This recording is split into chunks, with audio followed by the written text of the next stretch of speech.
बंदी छोड़ सतगुरु रामपाल जी परमेश्वर जी की जय हो। परम पिता परमात्मा सारी सृष्टि के रचनहार कुल मालिक असंख्य ब्रह्मांडों के स्वामी जगत गुरु तीनों लोकों में प्रवेश करके सबका धारण पोषण करने वाले राजाधिराज आत्माधार नाथों के नाथ देवों के देव महादेव सर्वेश्वर महेश्वर मृत्युंजय अजरो अमर आदि अनादि सनातनी प्रभु जगत पिता जगदीश्वर श्री श्री 1008 की उपाधि के वास्तविक अधिकारी अकाल मूर्त शब्द स्वरूपी राम वासुदेव सर्वगतम ब्रह्म परम पूज्य प्रथम पूज्य परम संत परम पुरुष परम धनी परम दयालु सत्य कबीर हक्का कबीर अल्लाहु अकबर बाखबर अल्लाह ताला जगत के तारणहार जगत के मुक्तिदाता जगत के जगन्नाथ हारे के सहारे हिंदुओं के राम मुसलमानों के अल्लाह सिखों के वाहिगुरु ईसाइयों के मसीह दया के सागर दयानिधि करुणा के सागर करुणानिधि स्वयंभू परिभू संकट मोचन कष्ट हरण मंगल कर्ण दुख भंजन अविगत कबीर निर्विकार निर्विषम परमात्मा अलय अलेख सतगुरु आदि अनादि सतगुरु असली मर्यादा पुरुषोत्तम असली राम असली कृष्ण असली घनश्याम असली मुरारी राजाओं के राजा महाराजाओं के महाराजा शहंशाहों के शहंशाह सम्राटों के सम्राट भगवानों के भगवान अल्लाहों के अल्लाह प्रभुओं के प्रभु मसीहाओं के मसीह सच्चे वाहिगुरु बाबाओं के बाबा पीरों के पीर सेठों के सेठ जगत सेठ सावड़सा सेठ सर्वगुण संपन्न अनंत कोटि कलाओं के स्वामी अनंत कोटि ब्रह्मांडों के नायक योगियों में महायोगी ध्यानियों में महाध्यानी सिद्धों में परम सिद्ध ज्ञानियों में तत्वज्ञानी ब्रह्म ज्ञानी महाज्ञानी परम ज्ञानी सर्वश्रेष्ठ ज्ञानी विज्ञानी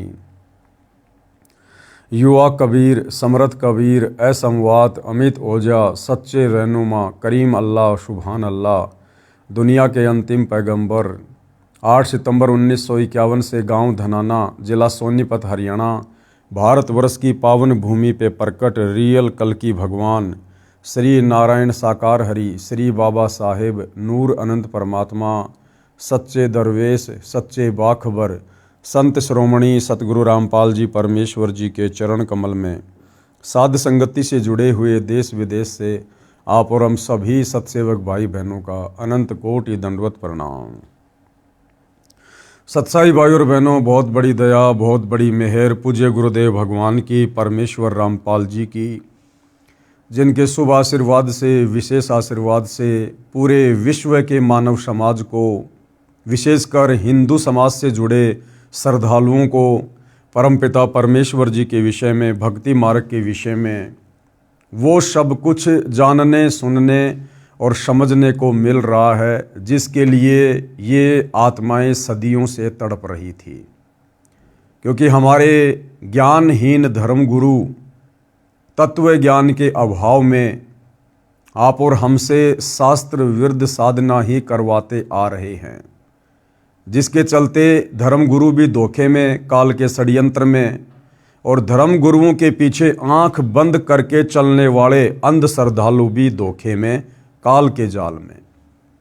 अब परमपिता परमेश्वर जी ने स्वयं सतलोक से चलकर पृथ्वी पर प्रकट होकर तत्वदर्शी संत की भूमिका करके आप और हमारे ऊपर रहम किया है, बड़ी दया की है, जिन्होंने इन धर्मशास्त्रों के सार को निकाल कर हमारे सामने पेश कर दिया है। और अब हमें बड़ी आसानी हो गई है परमात्मा की पहचान करने में।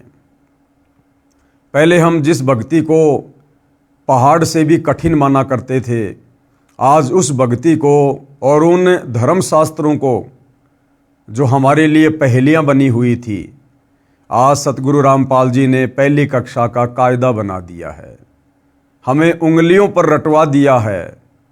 परमात्मा कौन है, कैसा है, कहाँ रहता है, क्या लीला करता है, कैसे वो प्राप्त होता है और परमात्मा से मिलने वाले सुख कैसे प्राप्त हों।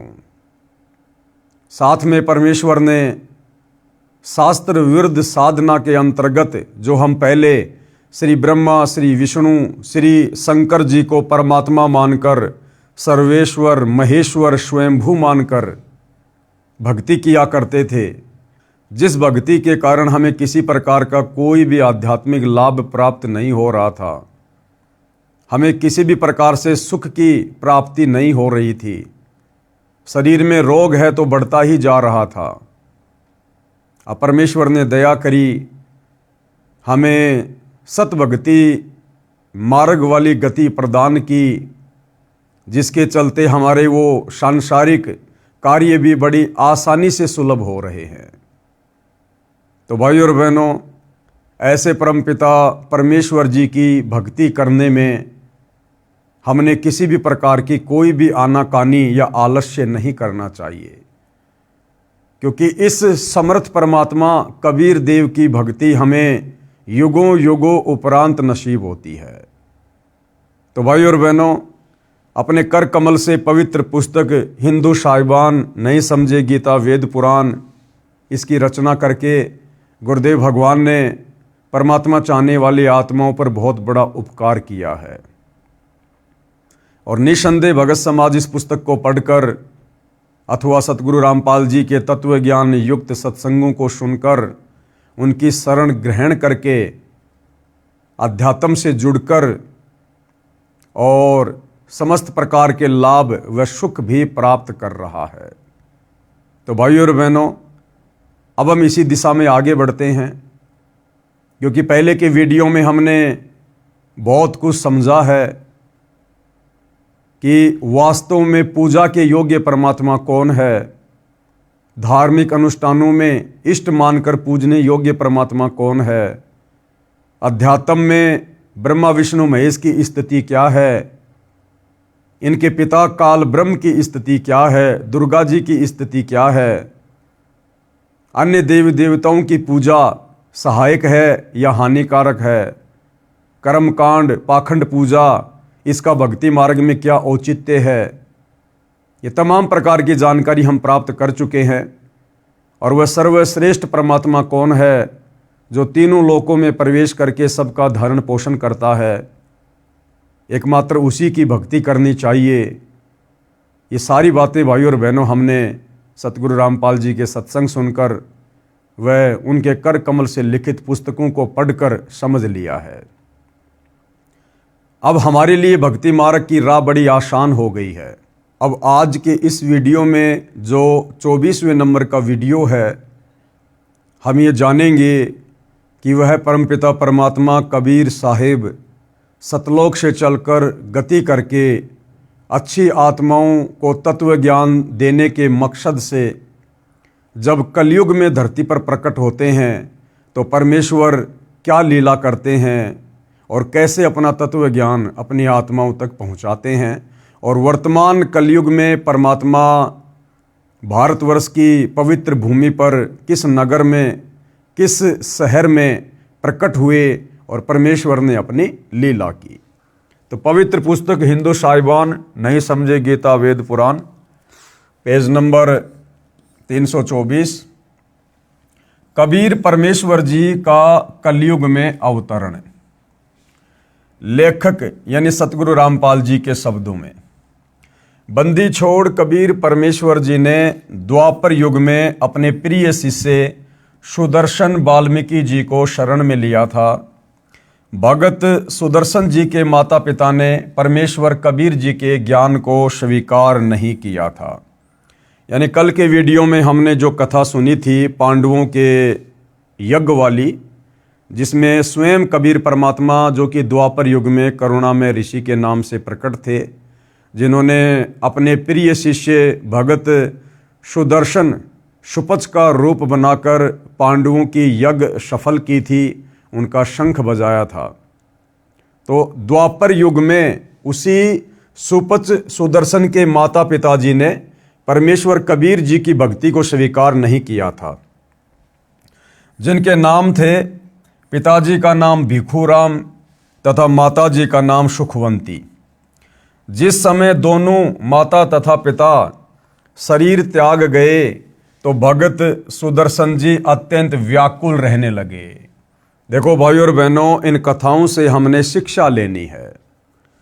हम कलयुग के बिचली पीढ़ी वाले भक्तों को परमात्मा दृढ़ करने के लिए, काल के हर षड्यंत्र से परिचित करवाने के लिए, ताकि अंत समय में हम धोखा ना खा जाएं, जिस प्रकार से पहले के युगों में इन आत्माओं ने धोखा खाया। जब सुपच सुदर्शन जी के माता पिता शरीर छोड़ गए, उसके बाद सुपच सुदर्शन जी बड़े व्याकुल रहने लगे, जबकि भाई और बहनों व्याकुल होने का कोई मतलब ही नहीं बनता है, क्योंकि परमात्मा जी के ज्ञान से अपरिचित होने के कारण तो इस प्रकार की चिंता बन सकती है मोह ममता में। परंतु जब परमेश्वर ने आकर हमें तत्व ज्ञान से परिचित करवा दिया, सृष्टि रचना से परिचित करवा दिया, यहाँ के नकली रिश्ते नातों से परिचित करवा दिया कि हम तो खाली ऋण संबंधों के चलते एक दूसरे से जुड़े हुए हैं, बेटा बेटी के रिश्तों में, माता पिता के रिश्तों में, भाई बहनों के रिश्तों में, पति पत्नी के रिश्तों में हमें इस काल ने बांध रखा है। असल में हमारा ना कोई बेटा है, ना बेटी, ना माँ, ना बाप, ना पत्नी, ना भाई। हम सब परमपिता परमेश्वर कबीर जी की आत्माएं हैं। हम पहले सतलोक में रहा करते थे, अपनी गलती के चलते हम इस काल के लोक में फंस गए और हमारे संस्कार इतने बिगड़ गए कि अब उन संस्कारों के तहत हम एक दूसरे के रिश्ते नाते बने हुए हैं। कोई किसी को सुख देता है तो कोई किसी को दुख देता है। और परमात्मा जी भी अपनी वाणी में कहते हैं, भाई एक लेवा एक देवा दूतम, कोई किसी का पिता नहीं पूतम, ऋण संबंध जुड़े सब नाता, अंत सब सब बारा बाटा। सब अपना अपना संस्कार पूरा करके एक दिन चले जाएंगे अपने अपने रास्ते। तो सुदर्शन जी बड़े व्याकुल रहने लगे, जबकि भाई और बहनों ये गलती इस कलयुग की बिचली पीढ़ी में आप और हमने बिल्कुल भी नहीं करनी है, क्योंकि हमें गुरुदेव ने पूर्णतया तत्व ज्ञान से, मूल ज्ञान से परिचित करवा दिया है। हमने तो यहाँ से अपना पीछा छुड़वाना है। जो दो आत्माएं भगत सुदर्शन के माता पिता की भूमिका कर रहे थे द्वापर युग में, ना जाने कितनी बार इस काल ने उन आत्माओं को सुदर्शन का माता पिता बनाया होगा और किसी जन्म में सुदर्शन को उन आत्माओं का माता पिता बनाया होगा। ये काल का बहुत भयंकर षड्यंत्र है। आज इस सांसारिक युग में जो हमारी माँ है, जिसने हमारे को अपने पेट से जन्म दिया है, ना जाने कितने जन्मों में उसी आत्मा को इस काल ने हमारी औरत बनाया है, हमारी बहन बनाया है, हमारा दुश्मन बनाया है। इसलिए भाई और बहनों, इस काल के षड्यंत्र को गुरुदेव के तत्व ज्ञान से समझकर हमने इन रिश्ते नातों में उलझ कर नहीं रहना है। यहाँ हर प्राणी अपने कर्म का भोग भोगने के लिए आता है और संस्कार पूरा होने के बाद चला जाता है। इसलिए भक्तों ने तत्व ज्ञान आधार से अपनी सुरती केवल सतलोक में टिका के रखनी है, अपने गुरुदेव भगवान के चरणों में टिका के रखनी है कि भैया हमने तो इस काल लोक के झूठे रिश्ते नातों से पीछा छुड़वा कर सतलोक में चलकर और असली नाता अपने वहाँ रहने वाले सगे संबंधियों के साथ में जोड़ना है, अपने भाई बहनों के साथ में जोड़ना है, परमात्मा जी के साथ में जोड़ना है। तो भगत सुदर्शन जी माता पिता जी की मृत्यु के बाद व्याकुल रहने लगे, भक्ति भी कम करते थे। अंतर्यामी करुणामय जी द्वापर युग में कबीर परमेश्वर करुणामय नाम से लीला कर रहे थे। उन्होंने अपने भगत के मन की बात जानकर पूछा, हे भगत सुदर्शन, आपको कौन सी चिंता सता रही है? क्या माता पिता का वियोग सता रहा है या कोई अन्य पारिवारिक समस्या है? मुझे बताइए। भगत सुदर्शन जी ने कहा, हे बंदी छोड़, हे अंतर्यामी, आप सर्वज्ञ हैं, आप बाहर भीतर की सर्व स्थिति से परिचित हैं। हे प्रभु, मुझे मेरे माता पिता के निधन का दुख नहीं है, क्योंकि वे बहुत वृद्ध हो चुके थे। आपने बताया है कि ये 5 तत्व का पुतला एक दिन नष्ट होना है। मुझे चिंता सता रही है कि मेरे माता पिता अत्यंत पुण्यात्मा, दयालु तथा धर्मात्मा थे। उन्होंने अपनी भक्ति लोकवेद अनुसार की थी, जो शास्त्र विधि के विरुद्ध थी, जिस कारण से उनका मानव जीवन व्यर्थ गया। अब पता नहीं किस प्राणी की योनि में कष्ट उठा रहे होंगे। आपसे नम्र निवेदन आपका दास करता है कि कभी मेरे माता पिता मानव शरीर प्राप्त करें तो उन्हें अपनी शरण में लेना परमेश्वर, तथा उन्हें भी भवसागर से यानी काल ब्रह्म के लोक से पार करना मेरे दाता। मुझे यही चिंता सता रही है। अब परमात्मा ने भी वही पूछा था, लेकिन भगत ने घुमा फिरा के कह दिया कि आप तो अंतर्यामी हो, जानी जान हो, मुझे मेरे माता पिता की मृत्यु का कोई गम नहीं है। गम क्यों नहीं है भाई? उनके मरने से पहले तो व्याकुल नहीं रहता था, उनके मरने से पहले तो चिंतित नहीं था। अब मरने के बाद में व्याकुलता क्यों, चिंता क्यों? तो बात वही थी भाई और बहनों, घुमा फिरा के। लेकिन हम जीव हैं, हमारी आदत है बातों को घुमा फिरा के करने की। परमेश्वर कबीर जी ने सोचा कि ये भोला भगत सुदर्शन माता पिता के मोह में फंसकर काल जाल में ही रहेगा। काल ब्रह्म ने मोह रूपी पास बहुत दृढ़ बना रखा है। ये विचार कर परमेश्वर कबीर जी ने कहा, हे भगत सुदर्शन, आप चिंता मत करो, मैं आपके माता पिता को अवश्य शरण में लूंगा तथा पार करके ही दम लूंगा। अब देखो भाई और बहनों, अगर भगत सुदर्शन जी ने परमात्मा के ज्ञान को अच्छे से समझ लिया होता तो उन्हें चिंता करने की कोई आवश्यकता ही नहीं थी। ठीक है, उसके माता पिता परमात्मा के शरण में नहीं थे, लेकिन भगत सुदर्शन को यह भी ज्ञान होना चाहिए कि परमात्मा का विधान है कि अगर किसी परिवार में कोई भगत दृढ़ होकर मर्यादा में रहकर भक्ति करेगा तो परमात्मा उसकी पिछली 7 पीढ़ियों तक के जो पूर्वज हैं, जो मर चुके हैं, उनको भी अन्य पशु पक्षी की योनियों में नहीं जाने देगा, उनको मनुष्य जन्म ही देगा और कभी न कभी अपनी शरण में लेकर उनका भी उद्धार करेगा। तो इस आधार से भी भगत सुदर्शन जी ने चिंता नहीं करनी चाहिए थी। आप सत्य लोक जाओ, ये चिंता छोड़ो। परमेश्वर कबीर जी के आश्वासन के पश्चात भगत सुदर्शन जी सत्य साधना करके सतलोक को गया, पूर्ण मोक्ष प्राप्त किया। अब पूर्ण मोक्ष प्राप्त करने का मतलब है भाई और बहनों, इस वर्तमान कलयुग की बिचली पीढ़ी में भगत सुदर्शन जी ने फिर से मनुष्य जन्म लेना पड़ेगा। ये है वो पार करने का समय, पूर्ण मोक्ष प्राप्त करने का समय, सनातन परम धाम को प्राप्त करने का समय। आज से पहले सतयुग, त्रेता, द्वापर और कलयुग की प्रथम पीढ़ी में केवल पूज्य गुरुदेव भगवान ने हमारी बैटरी चार्ज की ताकि हमें मनुष्य जन्म मिलते रहें। और वर्तमान कलयुग में सन 1994 से जो गुरुदेव ने अपना यथार्थ 13वां कबीर पंथ शुरू करना था, उस समय आकर मनुष्य जन्म लेकर इस पंथ से जुड़कर फिर ही आत्मा का पूर्ण मोक्ष संभव है, अन्यथा नहीं। भगत सुदर्शन के माता पिता वाले जीवों के कलयुग के अन्य मानव जन्मों की जानकारी।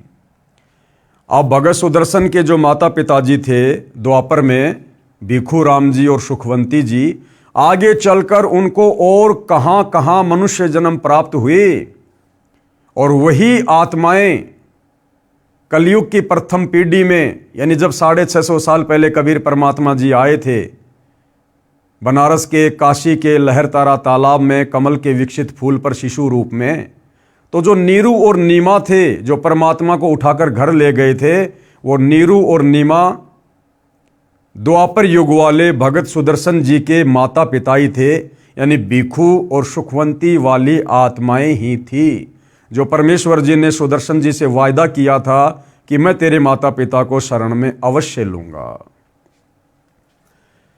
प्रथम बार कुलपति ब्राह्मण पिता तथा माहेश्वरी माता रूप में जन्मे, यानी द्वापर के बाद दोनों का विवाह हुआ परंतु संतान नहीं हुई। एक दिन महेश्वरी जी सूर्य की उपासना करते हुए हाथ फैलाकर पुत्र मांग रही थी। उसी समय कबीर परमेश्वर जी उनके हाथों में बालक रूप बनकर प्रकट हो गए। सूर्य का पारितोष यानी तोहफा जानकर बालक को घर ले गई।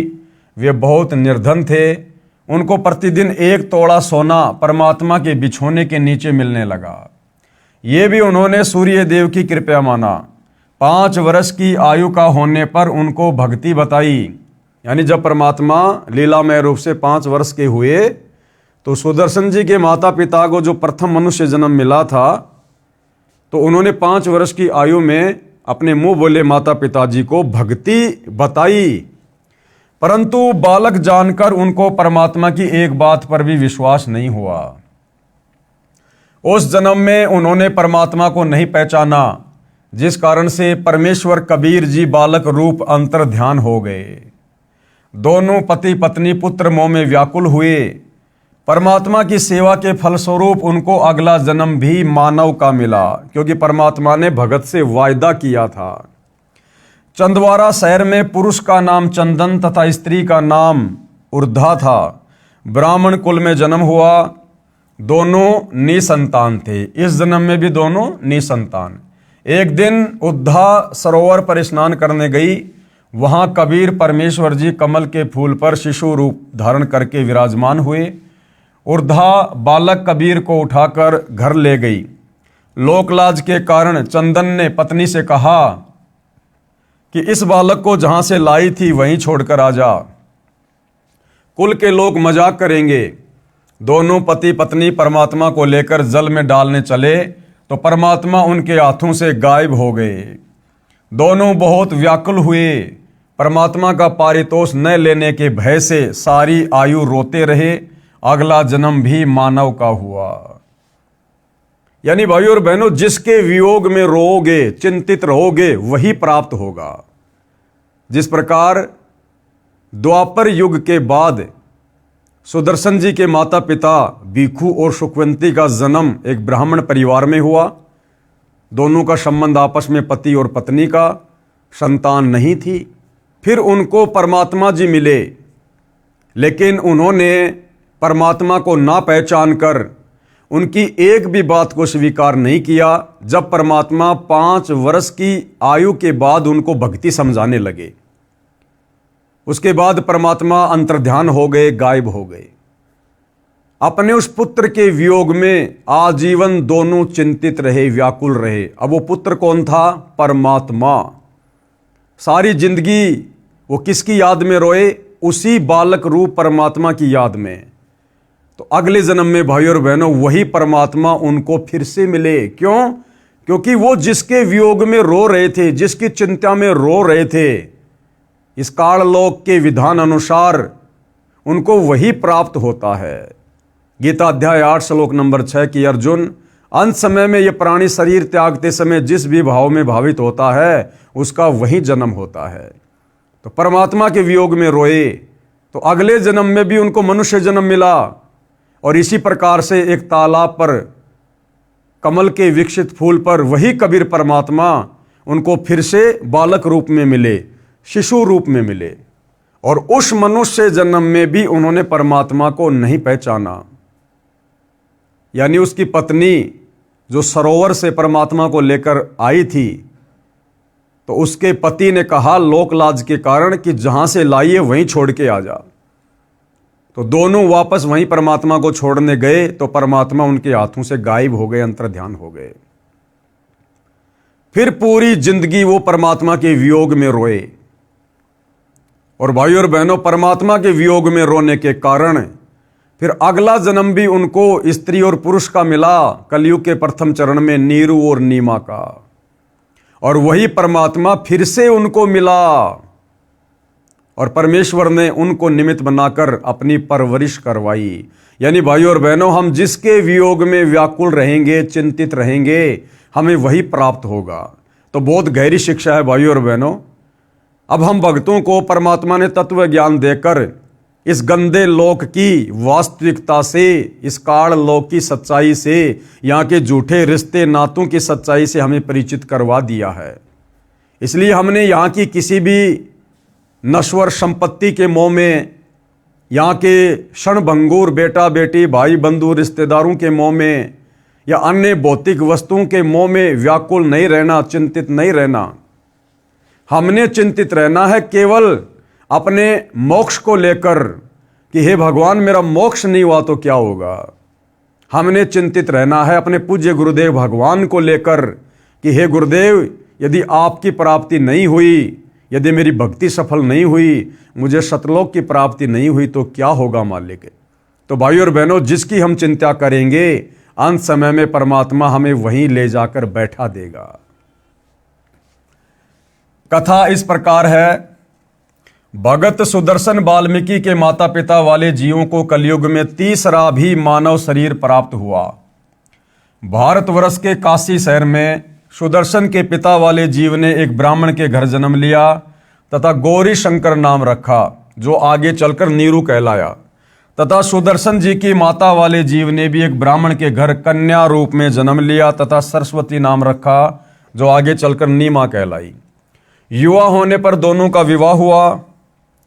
गौरी शंकर ब्राह्मण भगवान शिव का उपासक था तथा शिव पुराण की कथा करके भगवान शिव की महिमा का गुणगान किया करता। गौरी शंकर निर्लोभी था। कथा करने से जो धन प्राप्त होता था उसे धर्म में ही लगाया करता था। जो व्यक्ति कथा करवाते थे तथा सुनते थे, सब गौरी शंकर ब्राह्मण के त्याग की प्रशंसा किया करते थे, जिस कारण से पूरी काशी में गौरी शंकर की प्रसिद्धि हो रही थी। अन्य स्वार्थी ब्राह्मणों का कथा करके धन एकत्रित करने का धंधा बंद हो गया। इस कारण से वे ब्राह्मण उस गौरी शंकर ब्राह्मण से ईर्ष्या रखते थे। इस बात का पता मुसलमानों को लगा कि एक गौरी शंकर ब्राह्मण काशी में हिंदू धर्म के प्रचार को जोर शोर से कर रहा है, क्योंकि भाइयों और बहनों उस समय काशी में मुसलमानों का दबदबा था, क्योंकि दिल्ली का बादशाह मुसलमान था सिकंदर लोदी, जिस कारण से हिंदू मुसलमानों से दबा करते थे। तो जब मुसलमानों को इस बात का पता चला कि ये गौरी शंकर नाम का ब्राह्मण हिंदू धर्म का कुछ ज़्यादा ही प्रचार प्रसार कर रहा है, इसको किस तरह बंद करें। मुसलमानों को पता चला कि काशी के सभी ब्राह्मण गौरी शंकर से ईर्ष्या रखते हैं। इस बात का लाभ मुसलमानों ने उठाया। गौरी शंकर व सरस्वती के घर के अंदर अपना पानी छिड़क दिया। किसने? मुसलमानों ने। अपना जूठा पानी उनके मुख पर लगा दिया, कपड़ों पर भी छिड़क दिया तथा आवाज़ लगा दी कि गौरी शंकर तथा सरस्वती मुसलमान बन गए हैं। जबरन उनको हिंदू से मुसलमान बना दिया। पुरुष का नाम नूर अली उर्फ नीरू तथा स्त्री का नाम नियामत उर्फ नीमा रखा। अन्य स्वार्थी ब्राह्मणों को पता चला तो उनका दाव लग गया। उन्होंने तुरंत ही ब्राह्मणों की पंचायत बुलाई तथा फैसला कर लिया कि गौरी शंकर तथा सरस्वती मुसलमान बन गए हैं। अब इनका ब्राह्मण समाज से कोई नाता नहीं रहा। इनका गंगा में स्नान करना, मंदिर में जाने तथा हिंदू ग्रंथों को पढ़ने पर प्रतिबंध लगा दिया गया। जबकि हकीकत का सभी ब्राह्मणों को पता था, लेकिन उनको खुशी हो रही थी कि अब हमारा धार्मिक धंधा अच्छे से चलेगा, अब हमें बढ़िया दान दक्षिणा मिलेगी। गौरी शंकर अर्थात नीरू जी कुछ दिन तो बहुत परेशान रहे। जो कथा करके धन आता था उसी से घर का निर्वाह चलता था। उसके बंद होने से रोटी के भी लाले पड़ गए। नीरू ने विचार करके अपने निर्वाह के लिए कपड़ा बुनने का कार्य प्रारंभ किया, जिस कारण से जुलाहा कहलाया। कपड़ा बुनने से जो मजदूरी मिलती थी उससे अपना तथा अपनी पत्नी का पेट पालता था। जिस समय धन अधिक आ जाता तो उसको धर्म में लगा देता था। यानी भाइयों और बहनों, आप और हमारे लिए भी शिक्षा है कि उन्होंने कभी भी धन एकत्रित नहीं किया, जमा नहीं किया। वो परमात्मा पर विश्वास करके चलते थे, जबकि उनको उस समय तक ना ही तो परमात्मा मिला था, ना उनको तत्व ज्ञान की प्राप्ति हुई थी। विवाह को कई वर्ष बीत गए थे, उनको कोई संतान नहीं हुई। दोनों पति पत्नी ने बच्चे होने के लिए बहुत अनुष्ठान किए, साधु संतों का आशीर्वाद भी लिया, परंतु कोई संतान नहीं हुई। हिंदुओं द्वारा उन दोनों का गंगा नदी में स्नान करना बंद कर दिया गया था।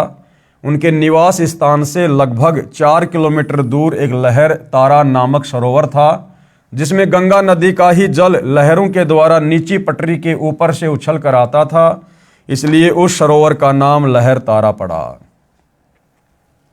उस तालाब में बड़े बड़े कमल के फूल उगे हुए थे। मुसलमानों ने गौरी शंकर का नाम नूर अली रखा, जो उर्फ नाम से नीरू कहलाया, तथा पत्नी का नाम नियामत रखा, जो उर्फ नाम से नीमा कहलाई। नीरू नीमा भले ही मुसलमान बन गए थे, परंतु अपने हृदय से साधना भगवान शंकर जी की ही किया करते थे तथा प्रतिदिन सवेरे सूर्योदय से पूर्व लहरतारा तालाब में स्नान करने जाया करते थे। अब नीरू और नीमा को किस प्रकार से उसी लहरतारा तालाब पर कबीर परमात्मा शिशु रूप में प्राप्त हुए। नीरू नीमा को कबीर परमात्मा की लहरतारा सरोवर में प्राप्ति। ज्येष्ठ मास की शुक्ल पूर्णमासी विक्रमी संवत 1455 सन 1398 सोमवार को भी ब्रह्म मुहूर्त का समय सूर्योदय से लगभग 1.5 घंटा पहले होता है, उसमें स्नान करने के लिए जा रहे थे। नीमा रास्ते में भगवान शंकर से प्रार्थना कर रही थी कि हे दीनानाथ, आप अपने दासों को भी एक बच्चा, एक बालक दे दो। आपके घर में क्या कमी है प्रभु, हमारा भी जीवन सफल हो जाएगा। दुनिया के व्यंग सुन सुनकर आत्मा दुखी हो जाती है। मुझ पापिन से ऐसी कौन सी गलती किस जन्म में हुई है जिस कारण मुझे बच्चे का मुख देखने को तरसना पड़ रहा है। जबकि भाई और बहनों, परमात्मा तो उनको इस बीमारी से दूर रख रहे थे। परमात्मा उन आत्माओं का मोक्ष करना चाहते थे, स्वयं बालक रूप में उनके घर में आना चाहते थे। हमारे पापों को क्षमा करो प्रभु, हमें भी एक बालक दे दो। ये कहकर नीमा फूट फूट कर रोने लगी। तब नीरू ने धैर्य दिलाते हुए कहा, हे नीमा, हमारे भाग्य में संतान नहीं है। यदि भाग्य में संतान होती तो प्रभु शिव अवश्य प्रदान कर देते। आप रो रो कर आंखें खराब कर लोगी। बालक भाग्य में है नहीं जो वृद्ध अवस्था में उंगली पकड़ लेता। आप मत रोवो, आपका बार बार रोना मेरे से देखा नहीं जाता। ये कहकर नीरू की आंखें भी भर आई। इसी तरह प्रभु की चर्चा व बालक प्राप्ति की याचना करते हुए उसी लहरतारा तालाब पर पहुंच गए। प्रथम नीमा ने प्रवेश किया, उसके पश्चात नीरू ने स्नान करने को तालाब में प्रवेश किया। सुबह का अंधेरा शीघ्र ही उजाले में बदल जाता है। जिस समय नीमा ने स्नान किया था उस समय तक तो अंधेरा था। जब कपड़े बदलकर पुनः तालाब पर उस कपड़ों को धोने के लिए गई जिसे पहनकर स्नान किया था, उस समय नीरू तालाब में प्रवेश करके गोते लगा लगाकर मल मल कर स्नान कर रहा था। नीमा की दृष्टि एक कमल के फूल पर पड़ी जिस पर कोई वस्तु हिल रही थी। देखो भाई और बहनों, ये परमेश्वर के प्रकट होने की कथा है। ये रियल में सत्यनारायण कथा है, सत्यनारायण कथा। आज से पहले हम भगवान विष्णु की कथाओं को सत्यनारायण की कथा मानकर बड़े ध्यान से सुना करते थे। कोई अनपढ़ होता था तो किसी पढ़े लिखे को बुलवाकर हाथ में पुस्तक देकर उससे सुना करते थे बड़े ध्यान से कि हमें पुण्य मिलेगा। जबकि विष्णु जी सत्यनारायण नहीं थे। असल में सत्यनारायण कबीर परमेश्वर हैं। कबीर परमेश्वर, नार प्लस आयण, नार यानी जल और आयण याना जल पर आने वाला, प्रकट होने वाला। तो असल में ये लीला चारों युगों में कबीर परमात्मा करते हैं नारायण की, जल पर आकर प्रकट होने की। इस काल ने अपने बड़े बेटे ब्रह्मा को जल पर, कमल के फूल पर जो पैदा किया, भाई और बहनों, ये तो केवल हम आत्माओं को धोखा देने के लिए, ताकि नारायण हम इन्हीं को मानकर और आदि अधूरी शास्त्र विरुद्ध साधनाओं में लगे रहें। अन्यथा असल में नारायण कबीर परमात्मा है जो प्रत्येक युग में जल पर प्रकट होकर शिशु रूप में आने की लीला करते हैं। नीमा की दृष्टि एक कमल के फूल पर पड़ी जिस पर कोई वस्तु हिल रही थी। प्रथम नीमा ने जाना कोई सर्प है जो कमल के फूल पर बैठा अपने फन को उठाकर हिला रहा है। उसने सोचा कहीं ये सर्प मेरे पति को डस ना ले। नीमा ने उसको ध्यानपूर्वक देखा, वह सर्प नहीं है, कोई बालक था जिसने एक पैर अपने मुख में ले रखा था तथा दूसरे को हिला रहा था। नीमा ने अपने पति से ऊंची आवाज में कहा, देखियो जी, एक छोटा बच्चा कमल के फूल पर लेटा है, वह जल में डूब ना जाए। नीरू स्नान करते करते उसकी ओर न देखकर बोला, नीमा, बच्चों की चाह ने तुझे पागल बना दिया, अब तुझे जल में भी बच्चे दिखाई देने लगे। नीमा ने अधिक तेज आवाज में कहा, मैं सच कह रही हूं, देखो सचमुच एक बच्चा कमल के फूल पर वह रहा, देखो देखो। नीमा की आवाज में परिवर्तन व अधिक कशक देखकर नीरू ने उस ओर देखा जिस ओर नीमा हाथ से संकेत कर रही थी। कमल के फूल पर नवजात शिशु को देखकर नीरू ने आव देखा न ताव और झपट कर कमल के फूल सहित बच्चा उठाकर अपनी पत्नी को दे दिया। अब भाइयों और बहनों, चारों युगों में कबीर परमेश्वर जी कमल के फूल पर ही प्रकट होने की लीला क्यों करते हैं? क्योंकि गुरुदेव ने सत्संग में बताया कि परमात्मा बड़ा पाक और पवित्र है, और जो कमल का फूल होता है, कमल के फूल पर कोई भी गंदगी या कीचड़ या धूल नहीं टिकती है। वो बिल्कुल साफ सुथरा खिला खिला होता है। इसलिए परमात्मा कमल के फूल पर प्रकट होते हैं। अब विचार करने की बात ये है भाइयों और बहनों, वर्तमान में वही कबीर परमात्मा सतगुरु रामपाल जी के नाम से धरती पर प्रकट हैं। लेकिन भाई, ये कलयुग की बिचली पीढ़ी है, साइंस का ज़माना है, इंसान अपने आप को बहुत ज़्यादा चतुर और शाना समझने लग गया।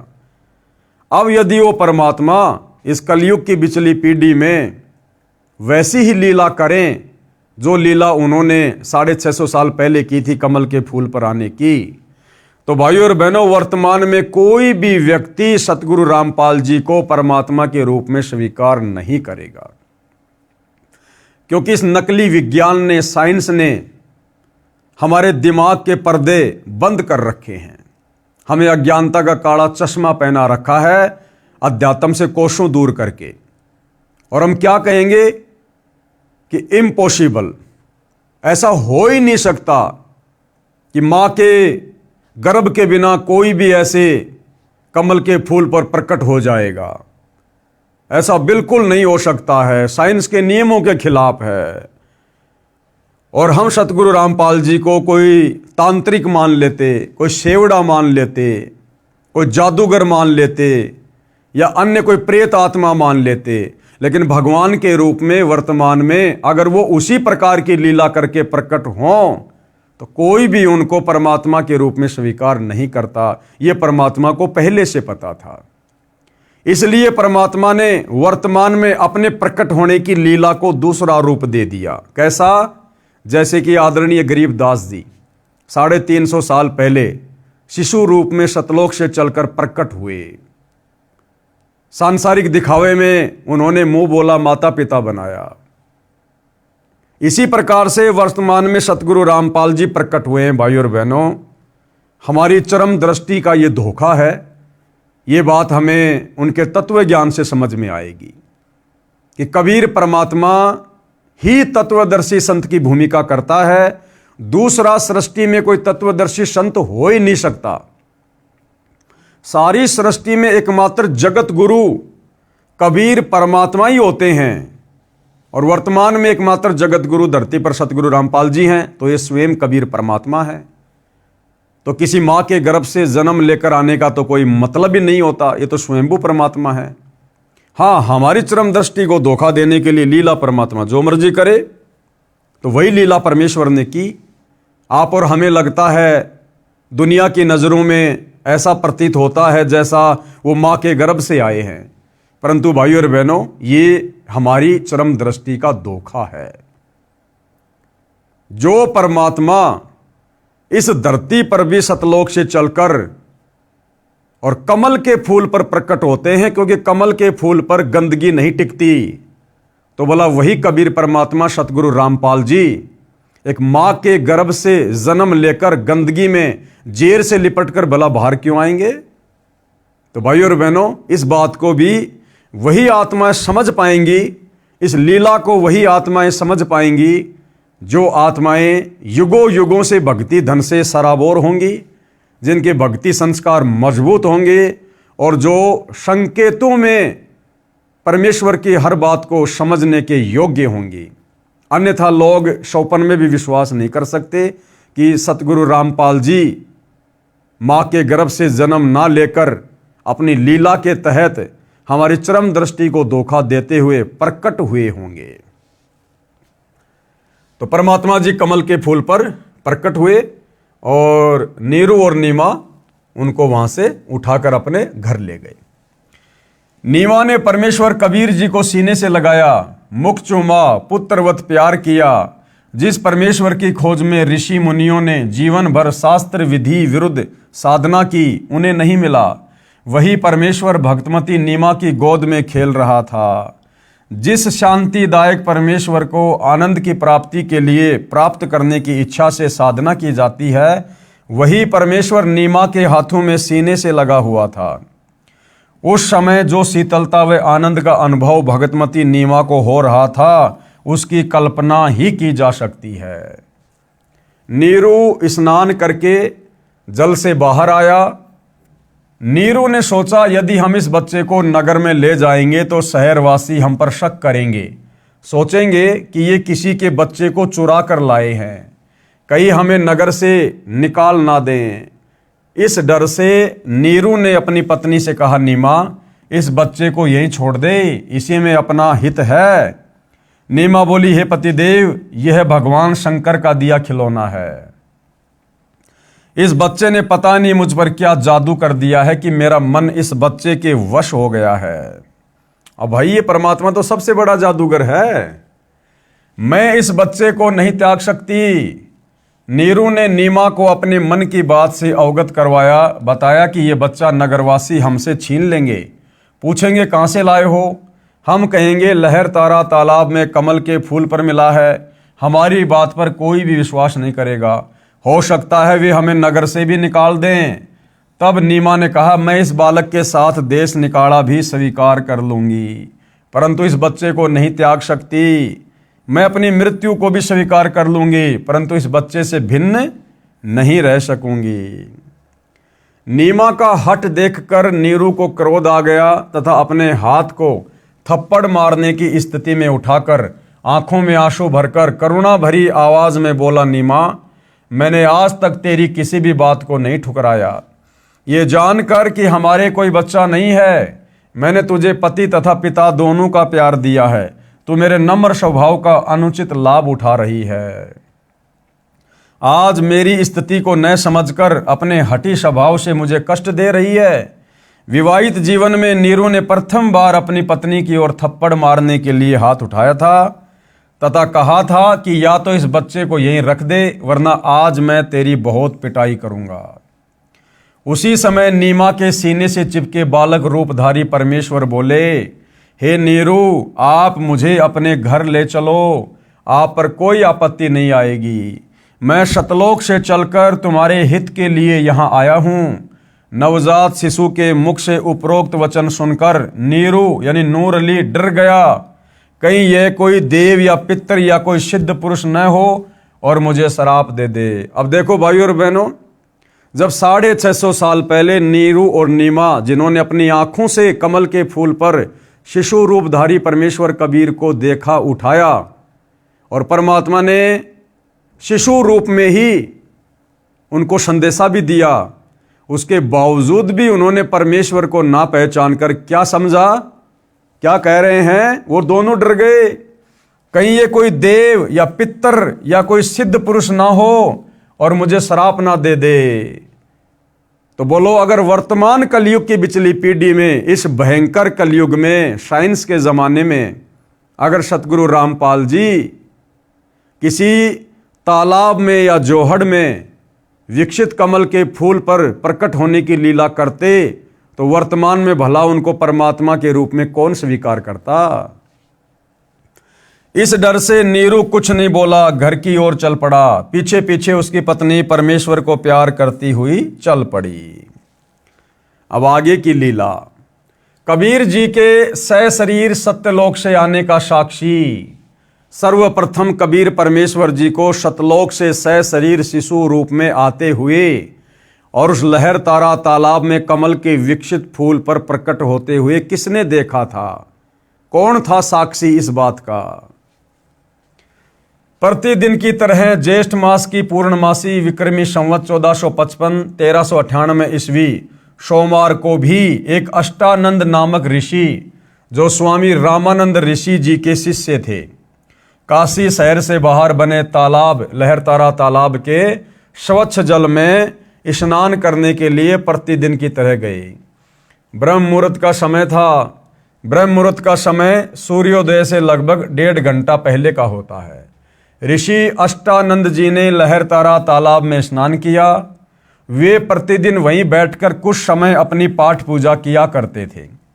ऋषि अष्टानंद जी ध्यान मग्न होने की चेष्टा कर ही रहे थे, उसी समय आकाश से एक प्रकाश पुंज नीचे की ओर आता दिखाई दिया। वह इतना तेज प्रकाश था, उसे ऋषि जी की चरम दृष्टि सहन नहीं कर सकी। जैसे दोपहर के समय सूर्य की तरफ देखते हैं तो हमारी आंखें सहन नहीं कर पाती और बंद हो जाती है, और बंद आंखों में फिर सूर्य का छोटा छोटा गोला दिखाई देता है जो प्रकाश रहित होता है। उसे ऋषि जी की चरम दृष्टि सहन नहीं कर सकी। जिस प्रकार आंखें सूर्य की रोशनी को सहन नहीं कर पाती, सूर्य के प्रकाश को देखने के पश्चात आंखें बंद करने पर सूर्य का आकार दिखाई देता है, उसमें प्रकाश अधिक नहीं होता। इसी प्रकार प्रथम बार परमेश्वर के प्रकाश को देखने से ऋषि जी की आंखें बंद हो गई। बंद आंखों में शिशु को देखकर, यानी एक बालक को देखकर फिर से आंखें खोली। ऋषि अष्टानंद जी ने देखा कि वह प्रकाश लहरतारा तालाब पर उतर गया है, जिससे पूरा सरोवर प्रकाशमान हो गया तथा देखते ही देखते वह प्रकाश जलाशय के एक कोने में सिमट गया। ऋषि अष्टानंद जी ने सोचा, ये कैसा दृश्य मैंने देखा, ये मेरी भक्ति की उपलब्धि है या मेरा दृष्टि दोष है। इसके विषय में गुरुदेव स्वामी रामानंद जी से पूछूंगा।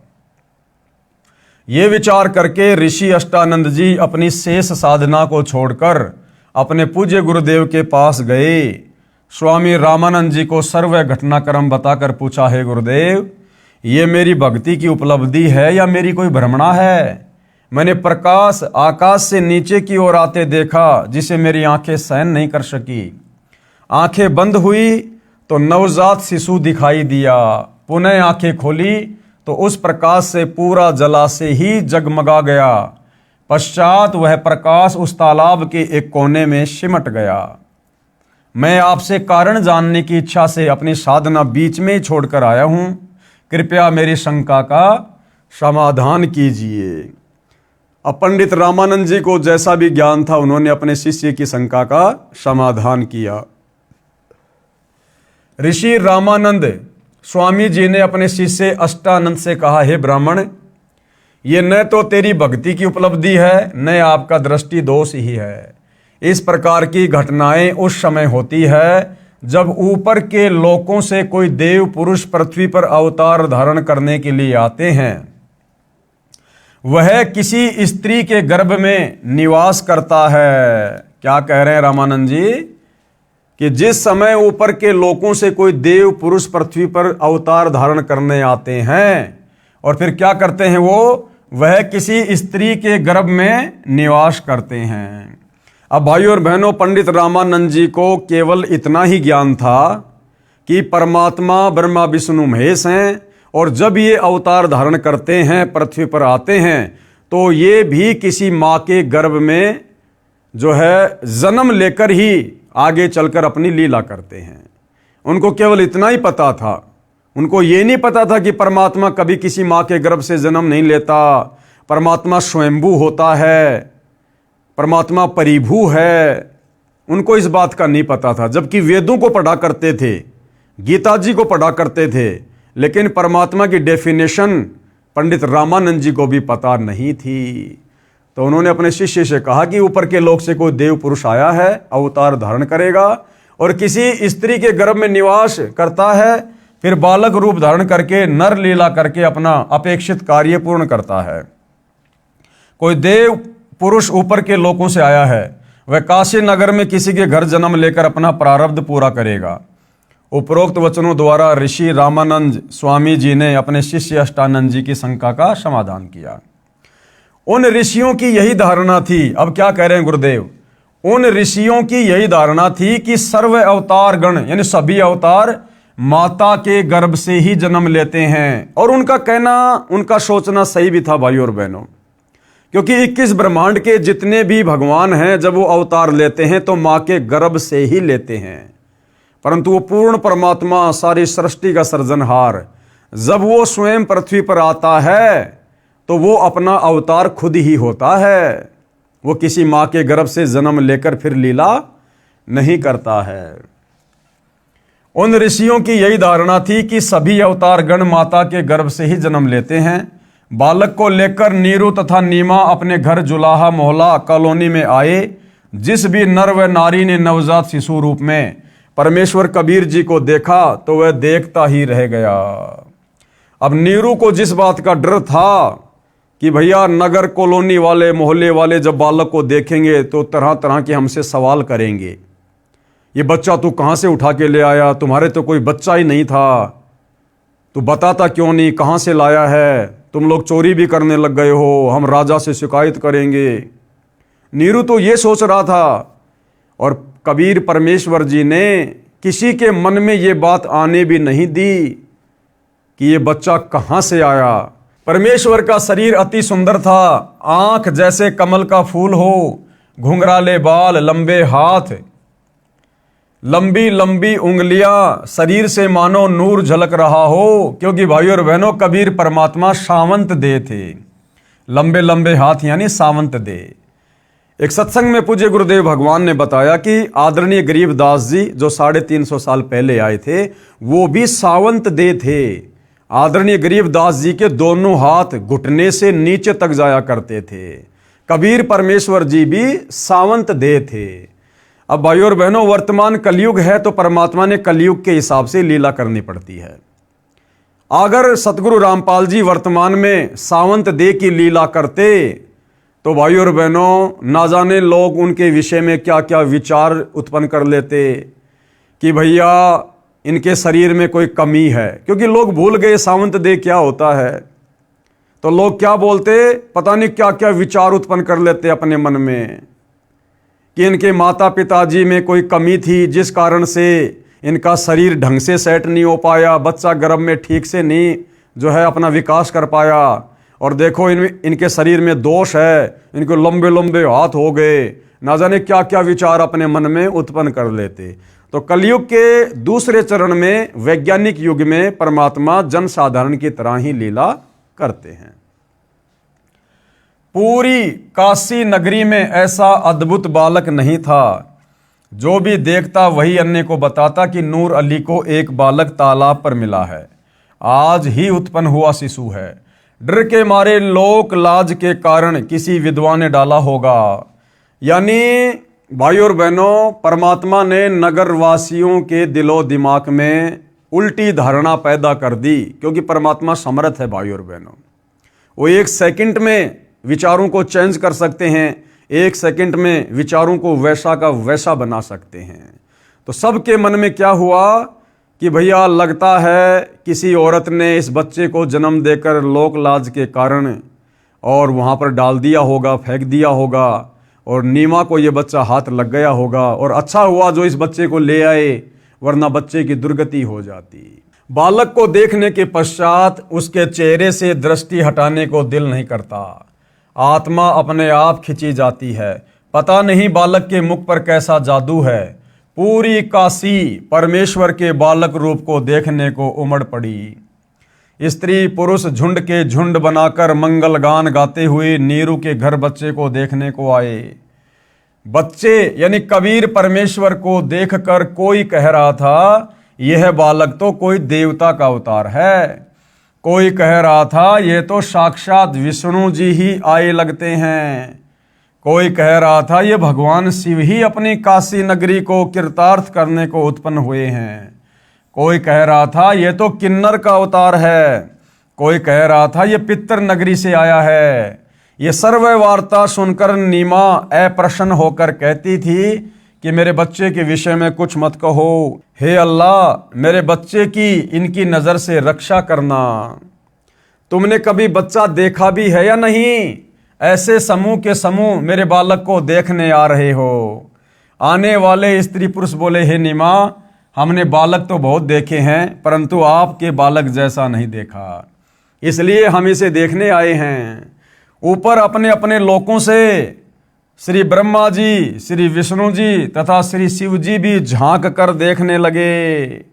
काशी के वासियों के मुख से अपने में से श्री ब्रह्मा, श्री विष्णु तथा श्री शिव में से एक यह बालक होने की बात सुनकर बोले कि यह बालक तो किसी अन्य लोक से आया है। यानी जब काशी वाले इस प्रकार की बातें कर रहे थे, कोई कह रहा था भैया ये तो ब्रह्मा जी का अवतार है, कोई कह रहा था ये तो साक्षात विष्णु जी आ गए, कोई कह रहा था भाई शंकर जी आ गए अवतार लेकर। तो ऊपर ब्रह्मा विष्णु महेश भी नीचे झांक कर देख रहे थे। तो वो भी आपस में बातें कर रहे थे कि भाई ये हमारे में से तो कोई नहीं है, ये तो किसी दूसरे लोक से आया है, भाई कोई परमात्मा ही है, कोई तगड़ा ही महापुरुष है। इसके मूल स्थान से हम भी अपरिचित हैं। उन्होंने भी अपनी दिव्य दृष्टि लगा के देख ली, ब्रह्मा विष्णु महेश को भी पता नहीं चला। तो उन्होंने कहा कि ये तो किसी अपरिचित लोक से आया है। अब भाई और बहनों, वो तो अपरिचित लोक ही है हमारे लिए, तो सत्यलोक। इसके मूल स्थान से हम भी अपरिचित हैं, परंतु है बहुत शक्ति युक्त, कोई सिद्ध पुरुष है। शिशु कबीर परमेश्वर का नामांकन। अब जैसे छोटे बच्चे का नामकरण किया जाता है, नाम रखा जाता है, तो कबीर परमेश्वर जी का जब नाम रखने का समय आया तो परमेश्वर जी ने क्या और कैसी लीला की। नीरू यानी नूर अली तथा नीमा पहले हिंदू ब्राह्मण ब्राह्मणी थे। इस कारण लालचवश ब्राह्मण लड़के का नाम रखने आए। अब देखो कितने लोभी और लालची थे।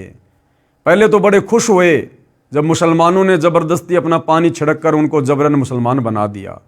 अब जब उनके घर पर वो बच्चा आया तो ब्राह्मण दौड़ चले, ले लेके अपना बही खाता, अपने वो जो भी उनके वो पोथी पाने होते हैं धार्मिक, कि हम बच्चे का नाम रखेंगे। क्यों? नामकरण करते समय 1 आध रुपया मिलता है। तो उस भिक्षा के लालच में, दान दक्षिणा के लालच में ब्राह्मण आ गए पहले लड़के का नाम रखने के लिए। उसी समय काजी मुसलमान भी अपनी पुस्तक कुरान शरीफ को लेकर लड़के का नाम रखने के लिए आ गए। उस समय दिल्ली में मुगल बादशाहों का शासन था, जो पूरे भारतवर्ष पर शासन करते थे, जिस कारण हिंदू समाज मुसलमानों से दबता था। काजियों ने कहा लड़के का नामकरण हम मुसलमान विधि से करेंगे। अब ये मुसलमान हो चुके हैं, ये कहकर काजियों में मुख्य काजी ने कुरान शरीफ पुस्तक को कहीं से खोला। उस पृष्ठ पर प्रथम पंक्ति में प्रथम नाम कबीरन लिखा था। कबीरन, क्योंकि परमात्मा ने कलयुग की पिछली पीढ़ी में कबीर नाम से ही प्रकट होकर अपनी महिमा करवानी थी। तो जब काजी ने कुरान को खोला तो क्या लिखा हुआ था? कबीरन। और ये मुसलमान काजी लोग क्या किया करते थे भाई और बहनों, जब किसी का नाम वगैरह रखा करते थे तो अपनी कुरान को कहीं से भी खोल लिया करते थे, और खोलते समय पहला जो अक्षर होता था उसी से वो बच्चे का नाम रखा करते थे। तो जैसे उन्होंने कुरान शरीफ खोली तो पहला शब्द क्या लिखा आया? कबीरन। काजियों ने सोचा कबीर नाम का अर्थ बड़ा होता है, और इस छोटे जाति जुलाहे अर्थात धानक के बालक का नाम कबीर रखना शोभा नहीं देगा। यानी हृदय से तो मुसलमान भी उनको मुसलमान नहीं मान रहे थे, उनको हिंदू ही मान रहे थे। तो क्या सोचा मुसलमानों ने? इस छोटे जाति जुलाहे अर्थात धानक के बालक का नाम कबीर रखना शोभा नहीं देगा, ये तो ऊंचे घरानों के बच्चों के नाम रखने योग्य हैं। शिशु रूपधारी परमेश्वर काजियों के मन के दोष को जानते थे। काजियों ने पुनः पवित्र कुरान शरीफ को नाम रखने के मकसद से खोला। उन दोनों पेजों पर कबीर कबीर कबीर अक्षर लिखे थे, अन्य कोई लेख ही नहीं था। काजियों ने फिर कुरान शरीफ को खोला, उन पृष्ठों पर भी कबीर कबीर कबीर कबीर ही लिखा था। पूरी कुरान को परमात्मा ने कबीर कबीर कबीर कबीर नाम से भर दिया। काजियों ने पूरी कुरान का निरीक्षण किया तो उनके द्वारा लाई गई कुरान शरीफ में सभी अक्षर कबीर कबीर कबीर कबीर हो गए। काजी बोले इस बालक ने कोई जादू मंत्र करके हमारी कुरान शरीफ को ही बदल डाला।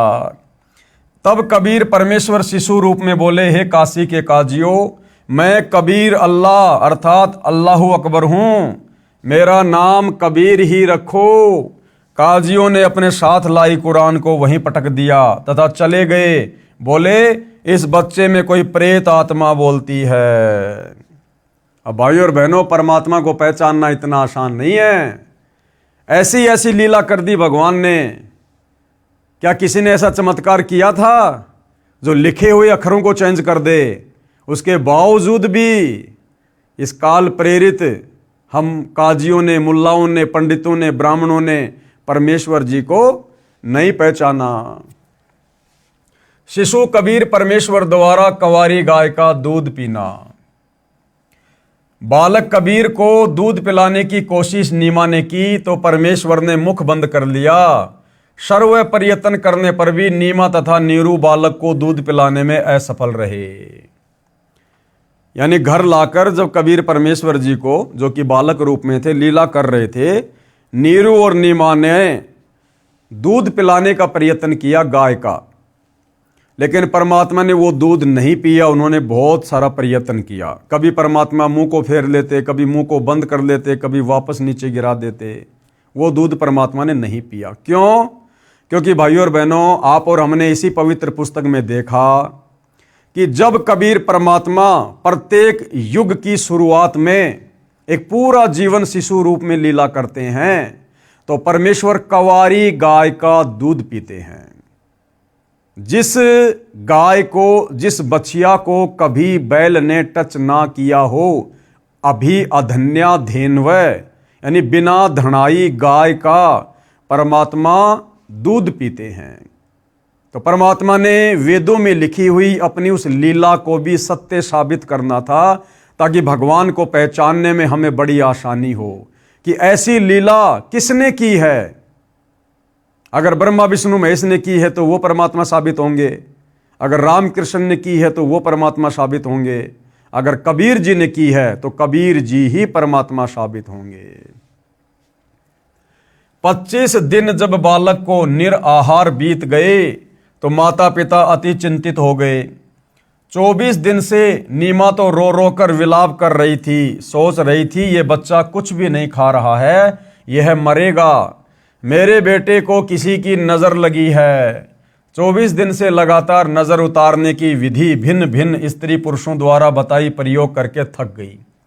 कोई लाभ नहीं हुआ। आज 25वां दिन उदय हुआ। माता नीमा रात्रि भर जागती रही तथा रोती रही कि पता नहीं ये बच्चा कब मर जाएगा, मैं भी साथ ही फांसी पर लटक कर जाऊंगी, मैं इस बच्चे के बिना जीवित नहीं रह सकती। बालक कबीर का शरीर पूर्ण रूप से स्वस्थ था।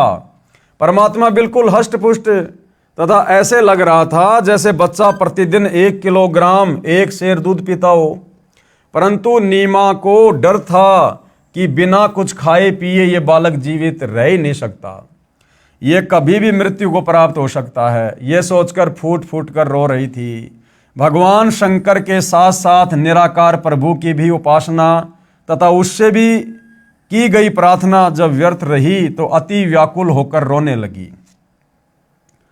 भगवान शिव एक ब्राह्मण ऋषि का रूप बनाकर नीरू की झोपड़ी के सामने खड़े हुए। अब भाइयों और बहनों, परमात्मा ने तो महिमा देनी होती है। थे स्वयं कबीर परमात्मा ही अपने दूसरे रूप में, जो एक ऋषि का रूप बनाकर, एक ब्राह्मण का रूप बनाकर, और नीमा के इस प्रकार विलाप को देखकर, उसकी चिंता को देखकर परमात्मा जी आए तथा नीमा से रोने का कारण जानना चाहा। नीमा रोती रही, हिचकियां लेती रही। संत रूप में खड़े भगवान शिव के अति आग्रह करने पर नीमा रोती रोती कहने लगी, हे ब्राह्मण, मेरे दुख से परिचित होकर आप भी दुखी हो जाओगे। फकीर वेशधारी शिव भगवान बोले, हे माई, कहते हैं अपने मन का दुख दूसरे के समक्ष कहने से मन हल्का हो जाता है। अब कई भाई बहनों को शंका होगी, नहीं नहीं जी, वो तो भगवान शिव ही थे। अरे भैया, वो नीमा भगवान शिव को रोते रोते उसको आधी से ज्यादा उम्र बीत गई थी कि भगवान शिव मुझे बच्चा दे दे, मुझे बच्चा दे दे। हे भगवान शंकर, तेरे घर में क्या कमी है, क्या कमी है। उस भगवान शिव ने उस समय तो नहीं सुनी उसकी एक भी, और अब कैसे आ जाएगा वो भगवान शंकर। तो स्वयं कबीर परमात्मा ही सारा खेल खेलता है। आपके कष्ट का निवारण करने की विधि भी प्राप्त हो जाए। आंखों में आंसू, जीव्या लड़खड़ाते हुए गहरे सांस लेते हुए नीमा ने बताया, हे महात्मा जी, हम निसंतान थे। 25 दिन पहले हम दोनों पति पत्नी प्रतिदिन की तरह काशी में लहरतरा तालाब पर स्नान करने जा रहे थे। उस दिन ज्येष्ठ मास की शुक्ल पूर्णमासी की सुबह थी। रास्ते में मैंने अपने इष्ट भगवान शंकर से पुत्र प्राप्ति की हृदय से प्रार्थना की थी। मेरी पुकार सुनकर दीनदयाल भगवान शंकर जी ने उसी दिन एक बालक लहर तारा तालाब में कमल के फूल पर हमें दिया। अब ये तो भाई और बहनों नीमा के अपने विचार हैं। बच्चे को प्राप्त करके हमारे हर्ष का कोई ठिकाना नहीं रहा। ये हर्ष अधिक समय तक नहीं रहा। इस बच्चे ने दूध नहीं पिया।